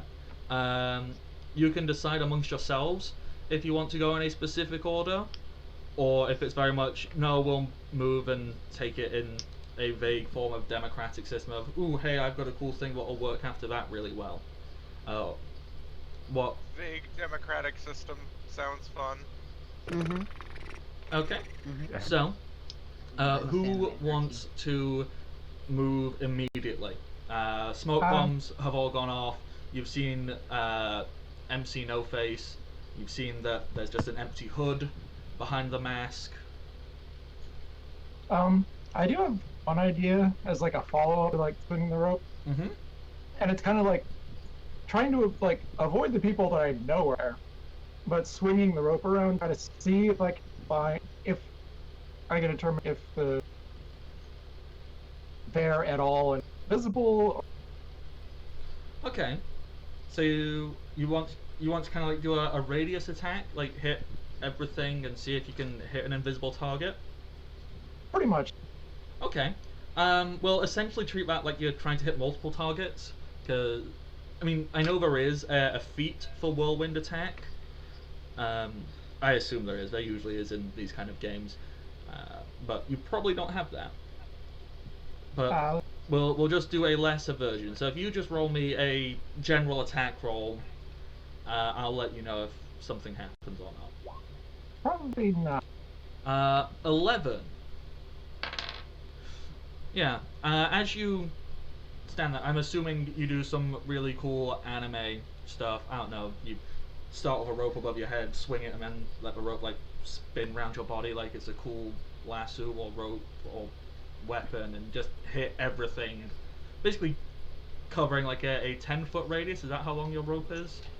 I think probably 25 feet, but I'm trying to avoid hitting stuff that. Alright. So you try and clear this out. You don't seem to hit anything in particular. Like there's no hidden enemy or anything like that in this area. So as far as you're aware, MC No Face is still there where they were before. They haven't tried to escape. They haven't done anything fancy. They just have no face. Like literally no face. There is nothing where their face should be. Who would like to... Oh, is there anything else you want to do before I skip on ahead? Otherwise, I'm with.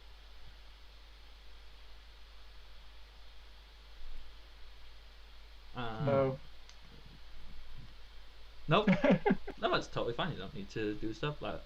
That was a smart plan. It genuinely was. Who would like to try something next? I would like to do something next. Captain. Cool. I would like to yell to the other gladiators, kill the rich people! So, having disguised themselves in various places, at that moment, you know, Gavin, McSlugger, and the Stopper, and Barry, and a couple other generic gladiators, they throw off their disguises, and they go, ah! And they rush into the smoke cloud, and they assist with Alistair, you know, grabbing people and like chucking them into the arena. It's very aggressive, and it's very cathartic to watch as these rich people. The funniest is definitely Huntington, who's Zoidberging away, who just runs into Barry, and Barry goes, "Ah!" grabs him by the head, and goes, "Ah!" full on, you know, just hurls him into the arena. Can I have, like, Huntington land on Thorn with the point facing up? Yes. Just.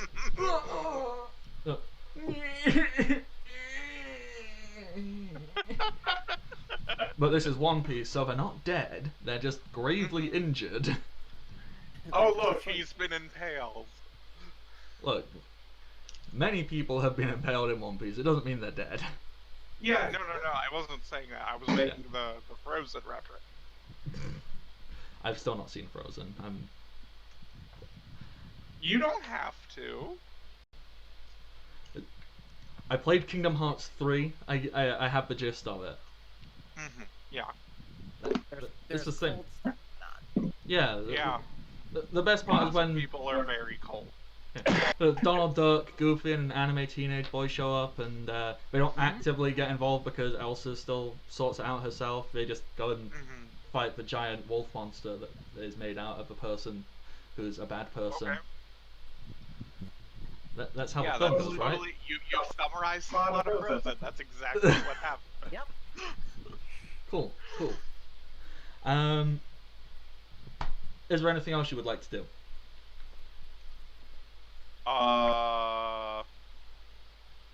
Take money. I don't think they would have money on them, but just in case, I want to search the bodies of the rich people and take their stuff. Yeah, on a basic look through, you kind of like go, okay, no, they don't have money on them. All the money they had was in the box. Yeah. So that's all there. Okay, who would like to go next on the doing stuff?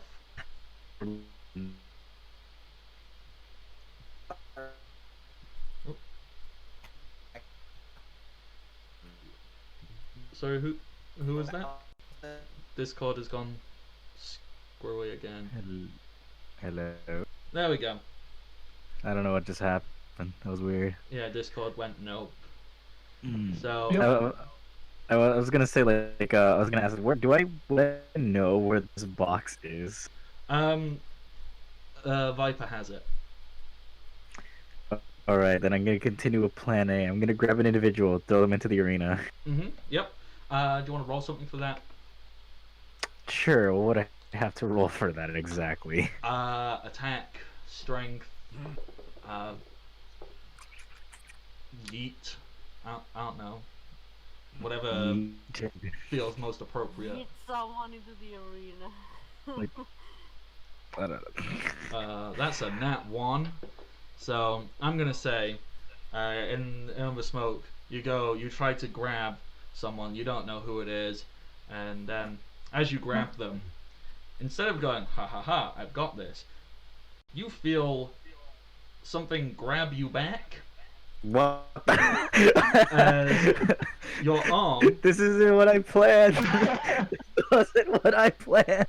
So, you've gone, you just try and grab something off the floor, and you feel like you got grabbed back, except not by a hand, by like a sheet of material, like something grabs and wraps around you and pulls, and you soon find yourself covered, and you can't see anything except darkness. It's just black as you find yourself grappled by something.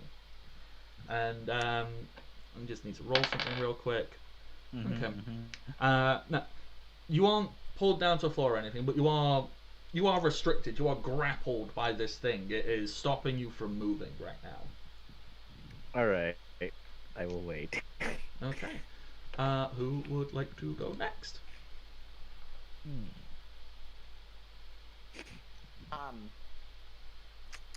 Mine's easy. Viper's just going for the exit as fast as she can with money box. These are good ideas. Just Yeah, just like, oh gosh, no, oh my, it's an uprising. Who could have expected this? okay. So that leaves Zagreus and Manuel left. Who wants to move? Alright. So, do you have anything pressing, Noah, that you want to do with Zagreus? Not really. You can go on first.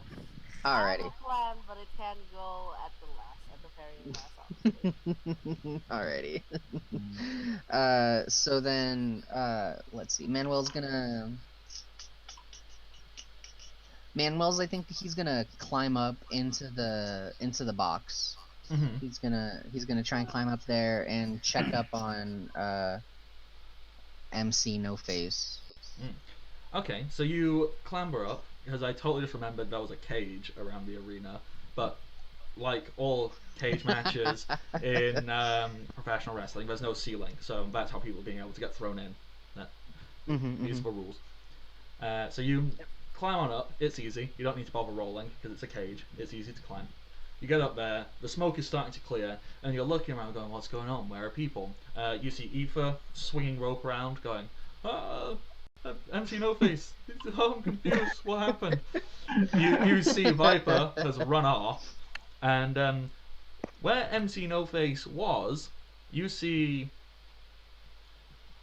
a like an amorphous black shape, except it is now definitely a human shape. It's a familiar human shape. That's Alice, covered in a black cloak, struggling and being grappled. Wait, what am I being grappled by? By a black cloak. Ooh. Huh. In my perspective, I'm kind of like, I have no idea what's happening. You have no idea. You just know it's kind of hard to move. You can't see anything. Hearing is a bit muffled. You know, it's like someone just covered you in a blanket and is holding you in place. I'm gonna just, since I really can't move, I'm going to continue chewing the pretzel that it was in my mouth already. Just Yeah. So in this cloak, you just see a mouth go.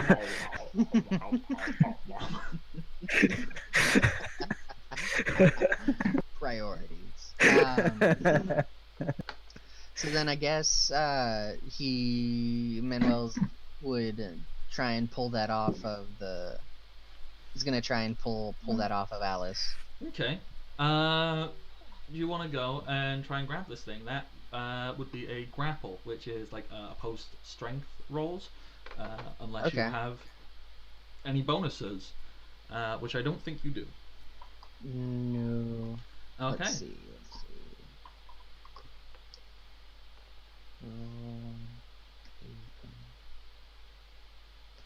That's three. Is that the thing?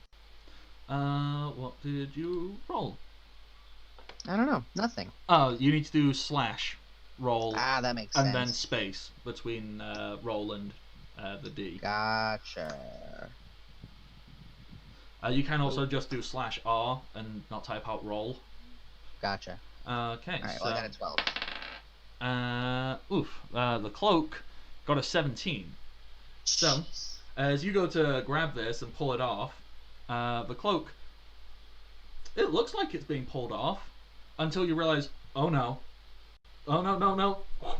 The cloak has now grabbed around you. I'm not pulling it. It's pulling me. Exactly. so now there's two people being pulled. No, Alice, you are free, so you now see everything again, and you're like, what the heck just happened? And you see I finished Manuel chewing.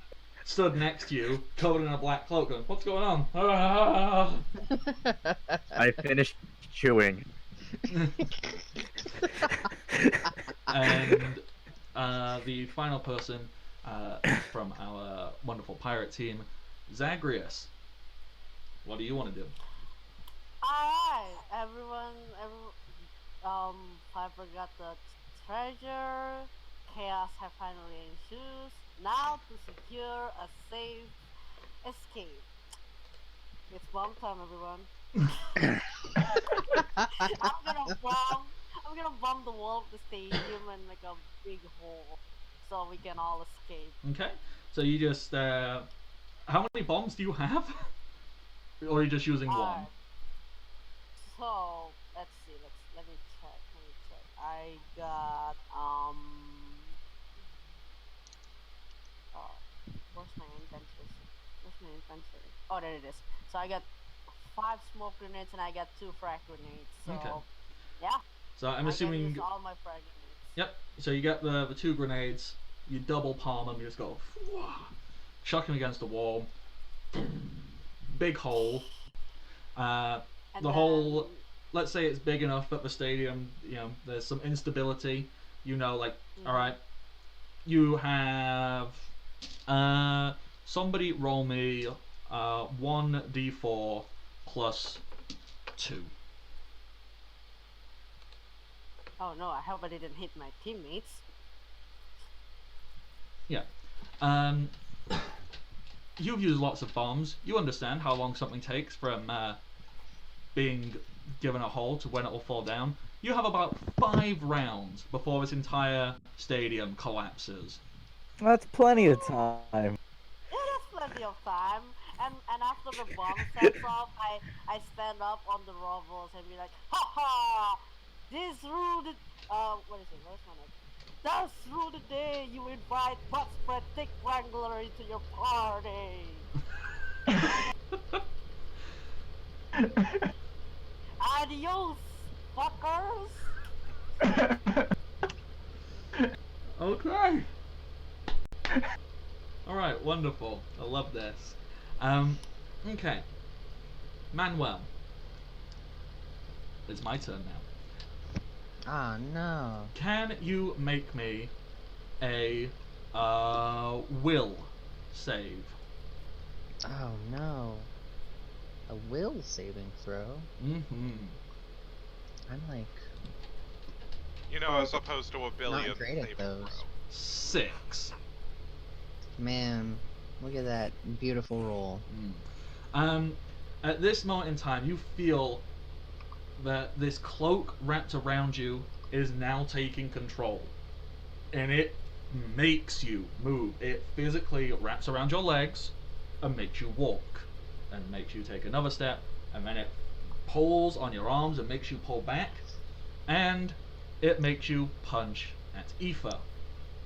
Oh, Can you no. roll an attack roll for me? No! Can you roll to punch Aoife? No, I'm so sorry.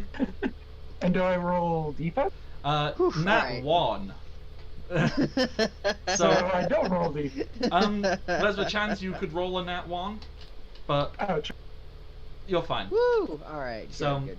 how do you imagine this happens? Aoife, do you block? Is it just Manuel manages to fight back and us go, no, I'm not punching my friend?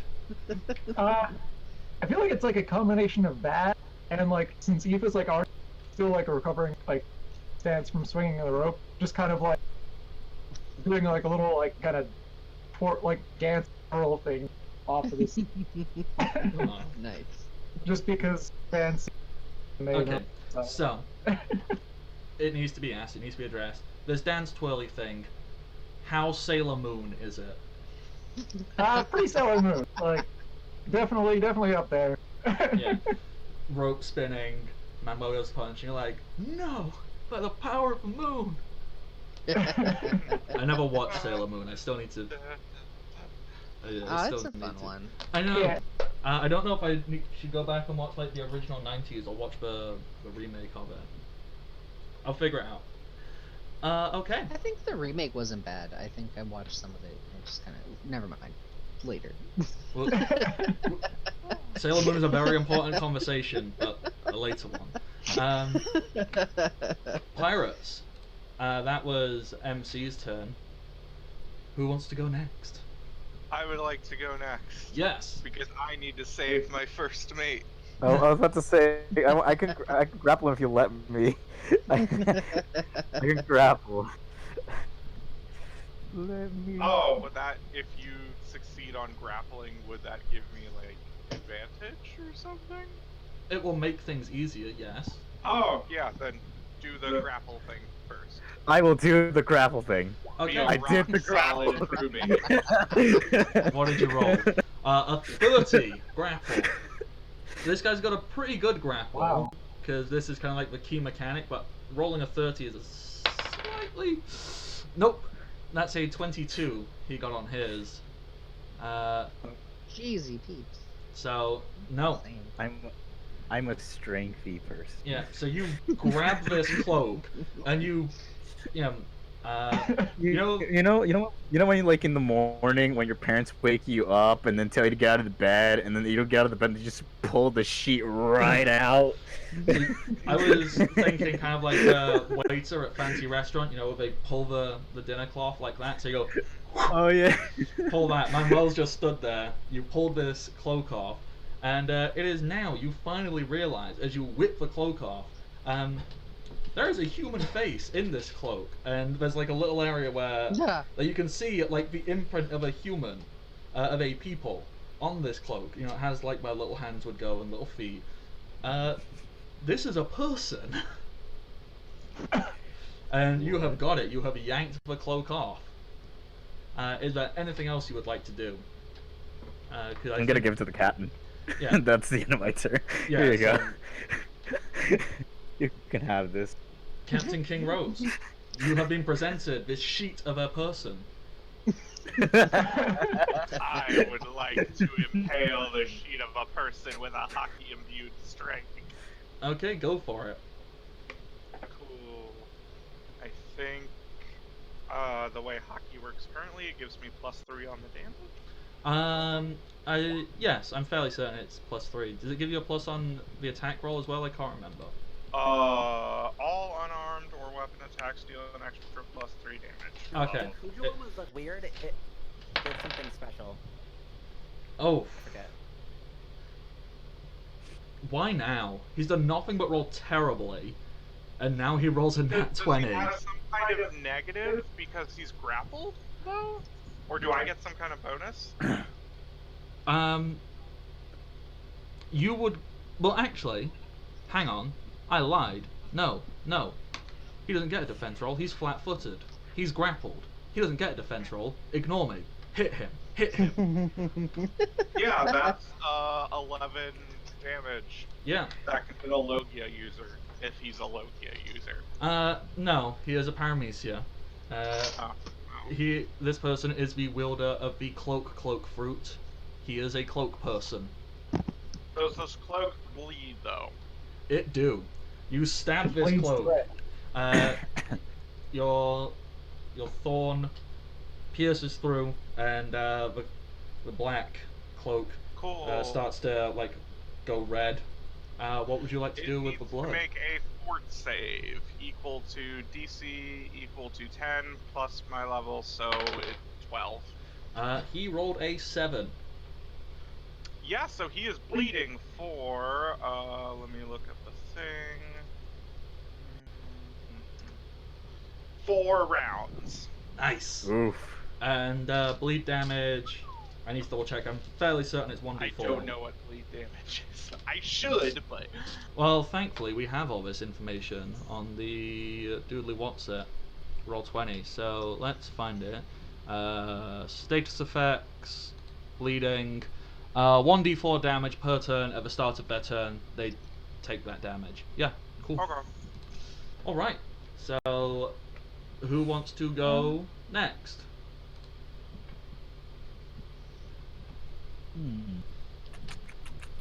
Yeah, I don't know. Ryan's very quick again.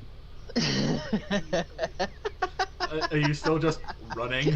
It's Yeah, just- just still like running out with like the few rich people that like were able to leave. Just like, oh my gosh, this is a terrible thing happening to us rich people. This is just so awful. Oh no. Yes, let us all gather our monies and run. Other rich people. Okay, so that's that. So that leaves Zagreus, Manuel, and Aoife, who still have moves this turn. I was figuring that I would, like, I have that, stance that I think.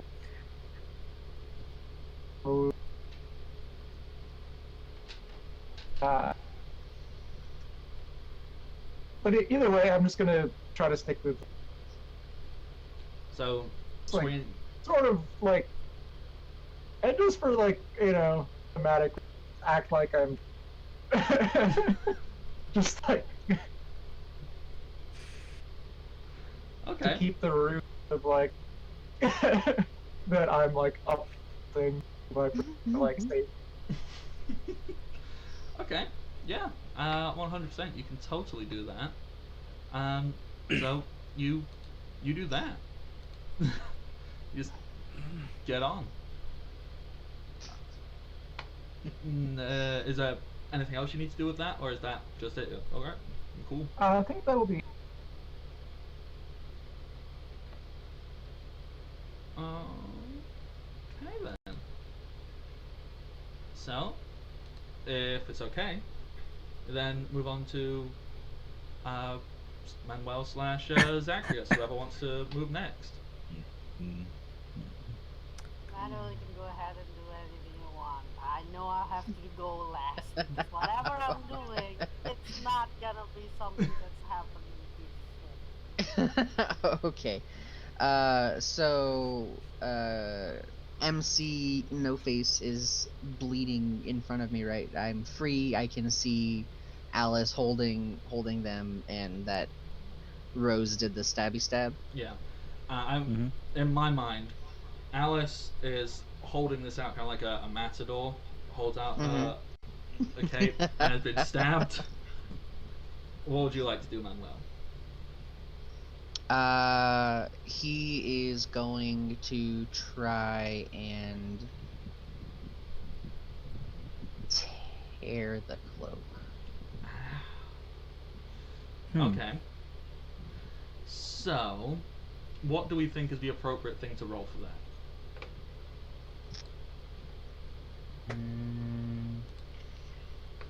We could just do a straight strength again. Yeah, let's do that. Just strength. Oh yes. So you just try and rip this person in two. That's a terrifying thought.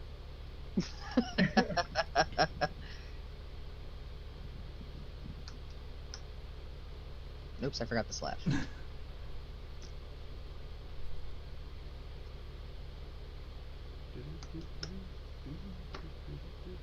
Rolling the dice.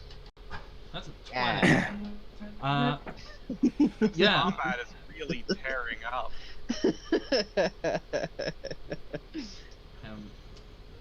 The MC No Face is quite a terrible opponent. So you just, yeah, I'm assuming you find the hole that Rose has made, and you just grab and go, "Ugh, Yeah. my body." Yeah, pretty much. Yeah, he's angry that that the cloak had made him try and punch his crewmate. He's not a fan of that. Yeah. So you rip. That's a yikes. Okay, so this person is currently a cloak, but you have essentially done the equivalent of got little warning because this is a little bit graphic, so I'm sorry ahead of time. You've essentially gone up to someone with an open wound and just like ripped it wider. Gross. Yeah. Yeah. So that bleeding, we're gonna upgrade to hemorrhaging because that sounds fair to me. So let's see what that actually does different. So hemorrhage, that D4 damage they take every turn is now a D10. Mm-hmm. This guy ain't sticking around long. Is there anything else you would like to do? Quick question: do I see all this happening? Like, You're holding it. oh, that's... You're holding out like understand a matador. Honestly, in perspective of Alice, she's kind of like, I mean, it's just this. It's not really a big deal. It's more like a blanket. kind of tempted to wear it, honestly. I mean, this blanket is screaming in agony. Listen, yeah, but also the Blackwood did like fucked up things to people for presumably years. and I have Yeah. I have an axe that makes squeaky noises. Well, what's your point? Okay. So, Yeah, that's pretty much it for him. He's good. He's done. Zagreus. I love Alright. it. I love it. Seeing all the chaos that's happening, what else can I do? I do want to do something, but I'm not sure if that's gonna be good to do right now, since I'm saving it up for the big finale. I mean, you're holding the main antagonist, like you're holding him like a matador coat, and you like ripped him in half basically. I think the big finale's coming up soon. Oh well, Or is I it? guess I'm gonna spend all my. I'm gonna put all. I'm gonna stuff all the smoke grenades I have left, which is like 3 of them, and I'm gonna start shooting them out with my hand cannon. What are you aiming to do with this? You just covering more areas in smoke for stuff to stay hidden, or are you trying to like what's the goal with this? Just so I know. I'm probably gonna start shooting some rich people down there with some smoke grenades, and I'm probably gonna shoot one with their mouth open, and when it's combusting their mouth, it's just gonna Okay. out the smoke grenades from their mouth like a dragon. Yeah. So you just find, you know what? There's some rich people. They're trying to run away, and you just go bang, bang, bang. You hit them all, and it creates more smoke. It's more chaos. No one really knows what's going on. You take these people out. Yeah, and if there's one that's trying to get past me and to the escape, I'm gonna start shooting them down. Oh yeah, totally. You know, you're just picking off people left, right, and center. I'm assuming laughing maniacally as you do so. Yeah, I'm clearing out the rich people while allowing the arena the gladiators to either hunt get out and for my friends to have their escape. Also, I let them know like, hey, we have only a few more minutes before this whole place crashes to the ground into a rubble. So, yeah. Okay. I want to speed up a bit. So the other gladiators, they've done all kinds of stuff. You know, they've thrown rich people in the cage. Someone starts to leave. The one who's sticking around the longest is of course Barry, and Barry sees all of this going on. He goes, "Aah!" and runs over. Barry wants to help. Oh dear. As Barry swings his hammer to this torn up cloak, the cloak just very feebly manages to wrap around Barry's paw and pull itself around Barry. Barry is now the cloak. He is Cloak Bear. Yeah.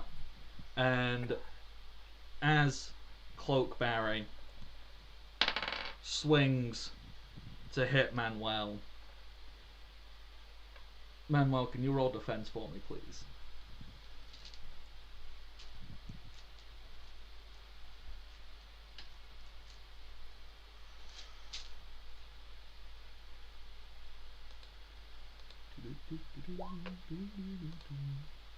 $16. Well, he rolled a 19 and dealt 10 damage. He is also going to take damage because he is bleeding. Okay, not bad. He only takes 1 from the hemorrhaging damage. He's not looking great. You can see the cloak is slowly falling to pieces. So you can see bits of Barry underneath, and it's not doing great. And it's back to Pirate's turn. You can tell this was kind of like a last-ditch attempt to go like, alright, I'm gonna do something. I'm gonna take something with me. So what would you all like to do?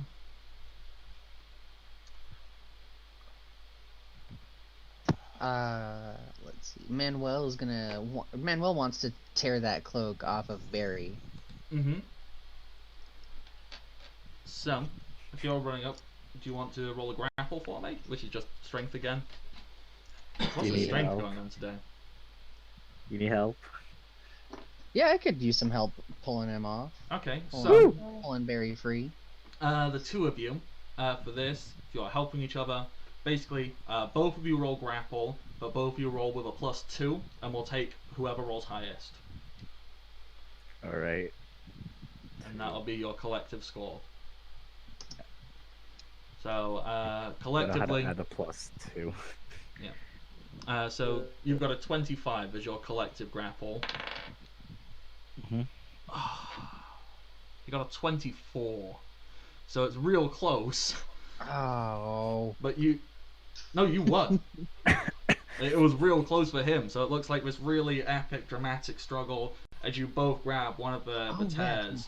And you both pull and you pull and you pull, and eventually this rip happens as the cloak is ripped in two. And I was at that so moment, ready to say. I was so ready to say the fact if I failed that grapple, I would have said, yeah, my hands are kind of pretzel. My bad.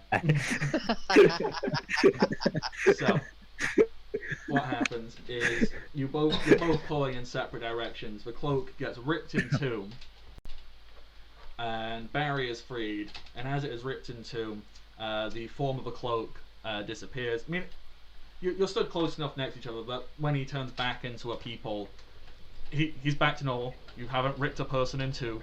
Don't worry. But it's a dramatic rip. But then when he turns back into normal, he's there. He's just got a big cut, basically from neck to navel, nape to navel, just big deep cut. And he's, one of you is holding like both his arms, the other's holding his legs, and you're just kind of like holding him. You're like, oh. You can now see the people form of this person. You didn't particularly go and investigate, but I'm going to give you this as a freebie. Dotted around town, you will have seen posters of the mayor. This is the mayor. This person in charge. Wow. He is the mayor's ceremonies. Yep. That was awful. that was not good. Nope. It was awful, but it was necessary. So, you have won this combat. You may celebrate. You can drop out of initiative. This guy ain't moving anymore. Can we celebrate by leaving the explosive area? Yeah, let's do that. Yeah, unless you want to stay. Oh wait, I'm Alice. I don't have like a good. Just pretend you didn't hear that. Yeah, Alice and Barry are gonna leave. Okay, so you book it. You run. You get outside the arena. It collapses. All the rich people, they were in the cage.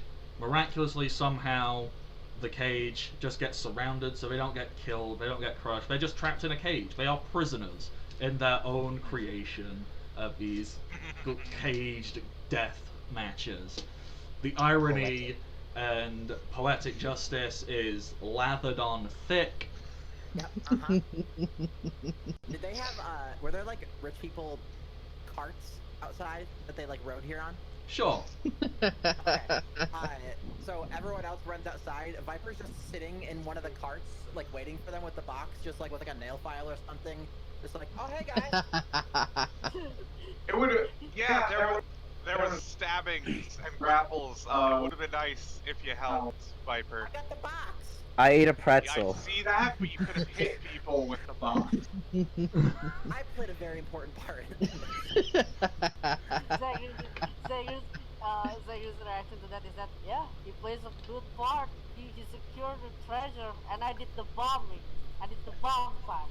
Alice- Yep. Alice raises her hand, and she says, "I played an important role in this. I ate a pretzel. I did my best." Yeah. You did, Yeah. sweetie, you did. Yes. Get the box open, but also let's take all the stuff from the rich people's carts first. I carried it out here. I haven't gotten it open or anything. Okay.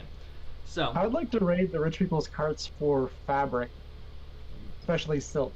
yeah. You notice a common thing on all the rich people carts is they're decorating. Basically, these people have zero taste. They might be wealthy, but they have taste. They're all various incarnations of very over-the-top. Imagine like Cinderella pumpkin wagons, but all with different aesthetics. So Huntington's was in the shape of like a bear, and another rich person was in the shape of, I don't know, they made it rich on fruit farming, so it's an apple, and like Oh, we've got to salvage the best parts of these and stick them on the ship somewhere. Yes. so Yeah. I wonder if there's... I will totally help you do that. they've got streamers of like silks and satins and all kinds of stuff, so you can raid them for everything. And Bardic, do Yep.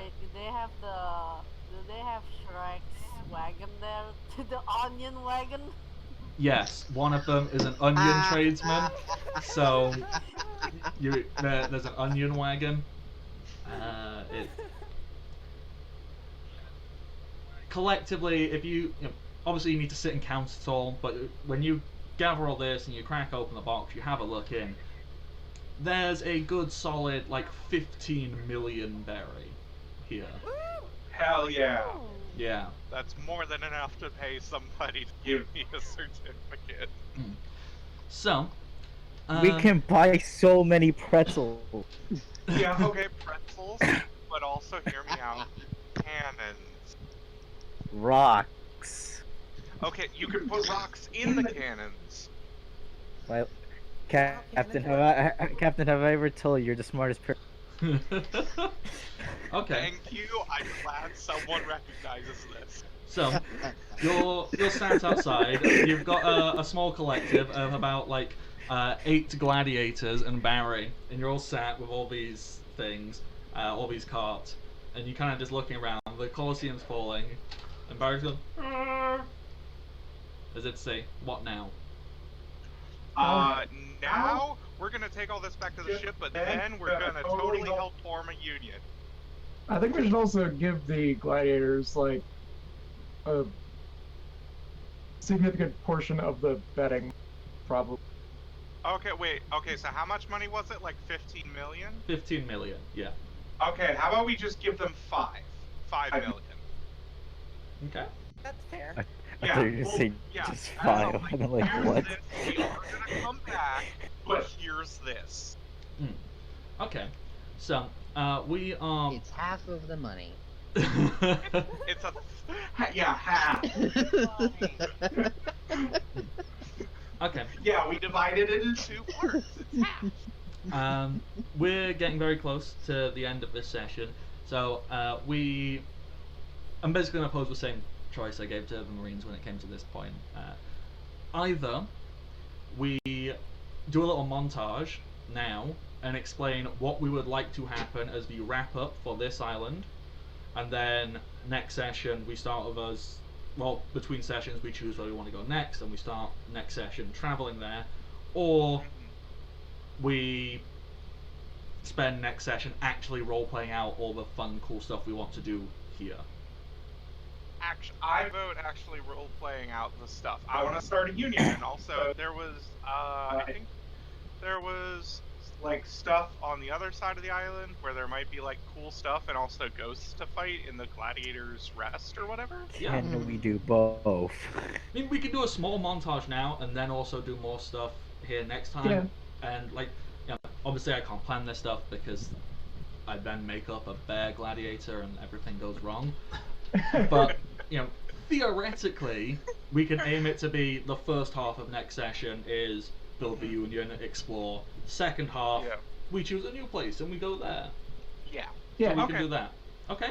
And I So, think for now, I definitely, since we're rating the carts, I'd like to, like, if we're doing montage, bring as much as I can cover. Yeah. Just totally. all of back. All right. So, in the last 5-10 minutes, give or take, you know, we don't need to end exactly on time. We can end a bit early, a bit late. Depends on how long people need to take to describe stuff. What is the immediate montage for this? You know, assuming you get back to the ship, assume everything is fine. What is the immediate plan, and what fun little montage of events does everyone want to do? I'm just gonna throw this to whoever wants to go first. So, put your hand up, or just shout me, or just start talking when I stop. I had a thought that just, so assuming we were able to get like the carts mostly into the ship, I want to like make like little like sort of private quarter pods, like not for any particular reason, just like little pods on the deck of the ship. That's amazing. Different like endless carts. Yes. Yes, we're gonna just inverse pyramid this ship. However you want to build them, you either like build little platforms and attach them aside, or you can put one on top of the mast as like a crow's nest, or you can build them at the sides of the ship. You can add these pods and you can modify them. You know what? For ease, let's just say how many members of the crew are there? 2, 4, 6, 7, 8, including Julia the chef. Let's say there's 8 carts, so you can make everybody a fun little happy place where they get to have as their private Yeah, We room. had rooms already. These are just like little like you know, chill spaces or offices or whatever you want. They're not like anything mechanically. They're Yeah. cart. obviously you can alter them, or you can just go, someone has to have the onion. That you can change them Okay. if you want, or you can just have them as literally what they were. I want to try I to keep have them a thing, but I close want to to what make they sure were. Ashland's done first. Yeah, I wanted to keep them like mostly intact as what they were, but then... so it's like just this weird assortment, random. Okay. We can chat about that on Discord about like what these are and Yeah. how that all works. That'll be like a big fun group decision / shipwright design stuff you get to mess around with. So See, we'll figure that out. I like it. what I was going to insist with that is we are the Rose Pirates. We have an aesthetic. Make them all look like roses. Or we could just paint Onion roses on rose. them. Yes. I like that. Okay, that combo. but make them also look like roses, please. So I want to make the aesthetic of like this like weird like just combination, random like pillar part. Okay, Like, just- but you're not the captain, though. I am a shipwright. If Yeah, there's- but I'm the captain, and I am ordering you to make them all look like roses. This is going to be a fun argument for this couple We can of figure this out streamers. We'll figure it out later. I wanna do something when they're not looking. That every time they try to like put like there's if we're putting rows like on the ships, I'm gonna put like either something to stick rocks onto the side of the ship constantly, and just paint it red to make it look like, oh, it's a rose, all right. Look, your rocks are valid. That's fine. I don't give that much of a shit. Listen. John plays a very role in this ship, and all these rocks in the ship are named John. Okay. Okay. So, who else has other fun, cool montage stuff they want to, like, with the immediate right now? As cool little, fun, quirky things before we wrap up today. If you don't have one, don't worry about it. It's not a big deal. We can figure this out later. I have something, but I also have a question. Question away. Go for it. Is there anyone who's selling pop rings, seats here? Um, you would have to go back to the port of employment because that was a big heavy trade area and look around there, or check out what the gladiators are doing. One of the gladiators might have something to do with that. That is something we'd probably have to do a roleplay thing with next time, because that'll be like a whole scene of you looking for it and finding it and negotiating and all of that. Yeah, But it is either way. definitely an option to find something like that. Yes. Yeah, either way, if I did find the pop rings or not, I'm gonna like, while everyone is busy on their own things, like Rose is busy arguing with the shipwright, and Alistair doing her own thing, you know. I'm just gonna be on the side, just gonna make up little boxes of like plants near the steering area, and I'm gonna try to plant some trees there. Cause for my God, this ship needs some good plants, man. Just good plants. Yeah. Some grapes. Wait, you're planting a tree on ship? Yeah. It can work. It can work. Look, the Straw Hats have a big tangerine tree on the ship. Yeah. If you're telling me that can happen, you gotta look at the anime, man. I just love the idea of Zagreus, who at no point up until now, like, I know Zagreus has points in knowledge nature, but the character has shown no interest. You know, I'm gonna plant a tree.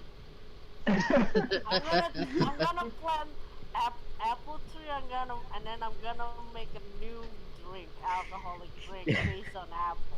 You mean cider? Oh, Yep. And I'm gonna invent a harsher ones that actually makes me drunk. okay. I want Alice to do something actually. Mm-hmm. I want to go and head to the captain's quarters. I'm assuming that's where the captain is. And but she's like wearing like a fancy like these fake glasses to and like this, and she's carrying on these folders, and she comes in to the captain's assistant and she says, "Captain, I have a proposal." What as is you may it? as you may know, as she like fixes her glass a bit, as you know, I play a very important role in this ship as with rocks. I understand that you don't take my rocks very seriously. I do. You Now pointed it out. understand I don't understand know that these rocks will eventually come and save our lives. So as you can see, please open the folder. It's just a How picture of a official rock. is The folder inside the folder are drawings just of like of the ship, but like really horrible drawings of like these of rocks covering the ship. And I will say, I know this is crazy, but I will eventually will be able to protect the ship with more of these rocks. So I know this is hard to believe because rocks are not that big of a deal, but to me they are everything. Okay, okay, I hear you, and I appreciate you bringing this proposal before Yes. me. Hmm. However, I have a counter proposal. Uh-huh. Rocks don't float. Oh, not yet they don't. Look, find the rocks that float, prove to me that they float, and then we'll see about sticking them on the ship. Oh my god, this is gonna be Alistar's like next character arc, just constantly like dropping rocks in water gun. Captain Rose has two people she needs to be arguing with. What else? And I was gonna say, you have yourself a deal. She's like first to shake on it. Yeah, if The you fact find that me some floating rocks, then we can talk about it. deal. Okay. Okay. Viper, Manuel, are you wanting to have any particular like montagey or fun, quirky, amusing little scenes to wrap up on I thought this was official. Not really, no. No, you're cool. Manuel? Manuel's gonna approach Barry the Bear, Gladiator. He's gonna extend an arm. He's gonna be like, "I'm so sorry that we had to do that. I hope you know how much our friendship means to me, and that I would never willingly hurt you. You're my best friend in the world, and I love you, Barry." Barry knocks away your handshake. He goes, "Ah," shakes his head, then opens his arms for a hug. Goes, "Ah." It's a And bear then Manuel, hug. and then Manuel goes and he gives him the hug. He squeezes him tight and like presses his head in and just like, It's I a knew you'd literal understand. bear hug. This is why I enjoy tabletop role playing games, because we can have deeply emotional, invested moments where we hug a bear, and it actually means something. Mm.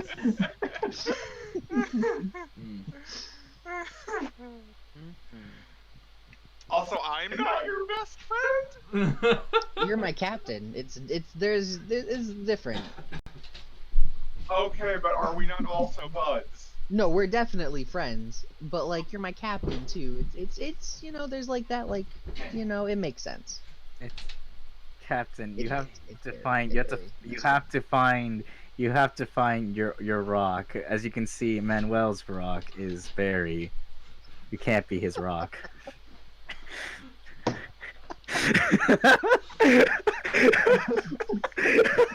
Okay. Stones now. If nobody has anything else you want to do, I think we can leave the session ending on that. So, thank you everybody for tuning in to this nonsense. I have been the Bardic Knock. You can find me on the internet, Twitter, Twitch, Patreon, and YouTube, all as the Bardic Knock. I create content. Now that this is wrapping up over on the YouTube, the Marine game is about to go live in like 20 minutes, give or take. So if you want more One Piece goodness and you missed it last week, you can go check that out. That is me. If you want more information about me, check all the stuff down below. There's like links and stuff. It's not that important. Yes, that was me. So we're gonna start underneath me with Ashlyn and go anti-clockwise until we reach back to Persephone. We're all gonna say our names and who we are, and then we're gonna say goodbye. Ashlyn, what's your name? All Who right. are you? Ash, you are stuff really, really the noodle. They're rich that I Discord, maybe Barnacle.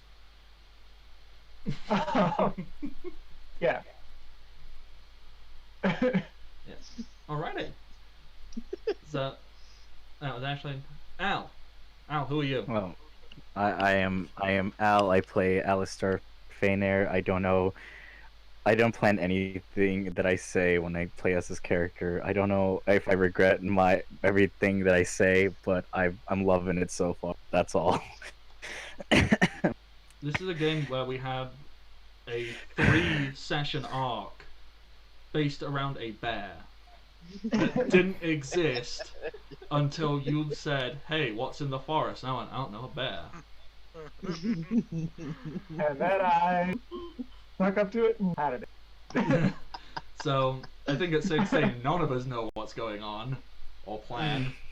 But then we get magical We're all moments. hunting for people to kill. Yeah.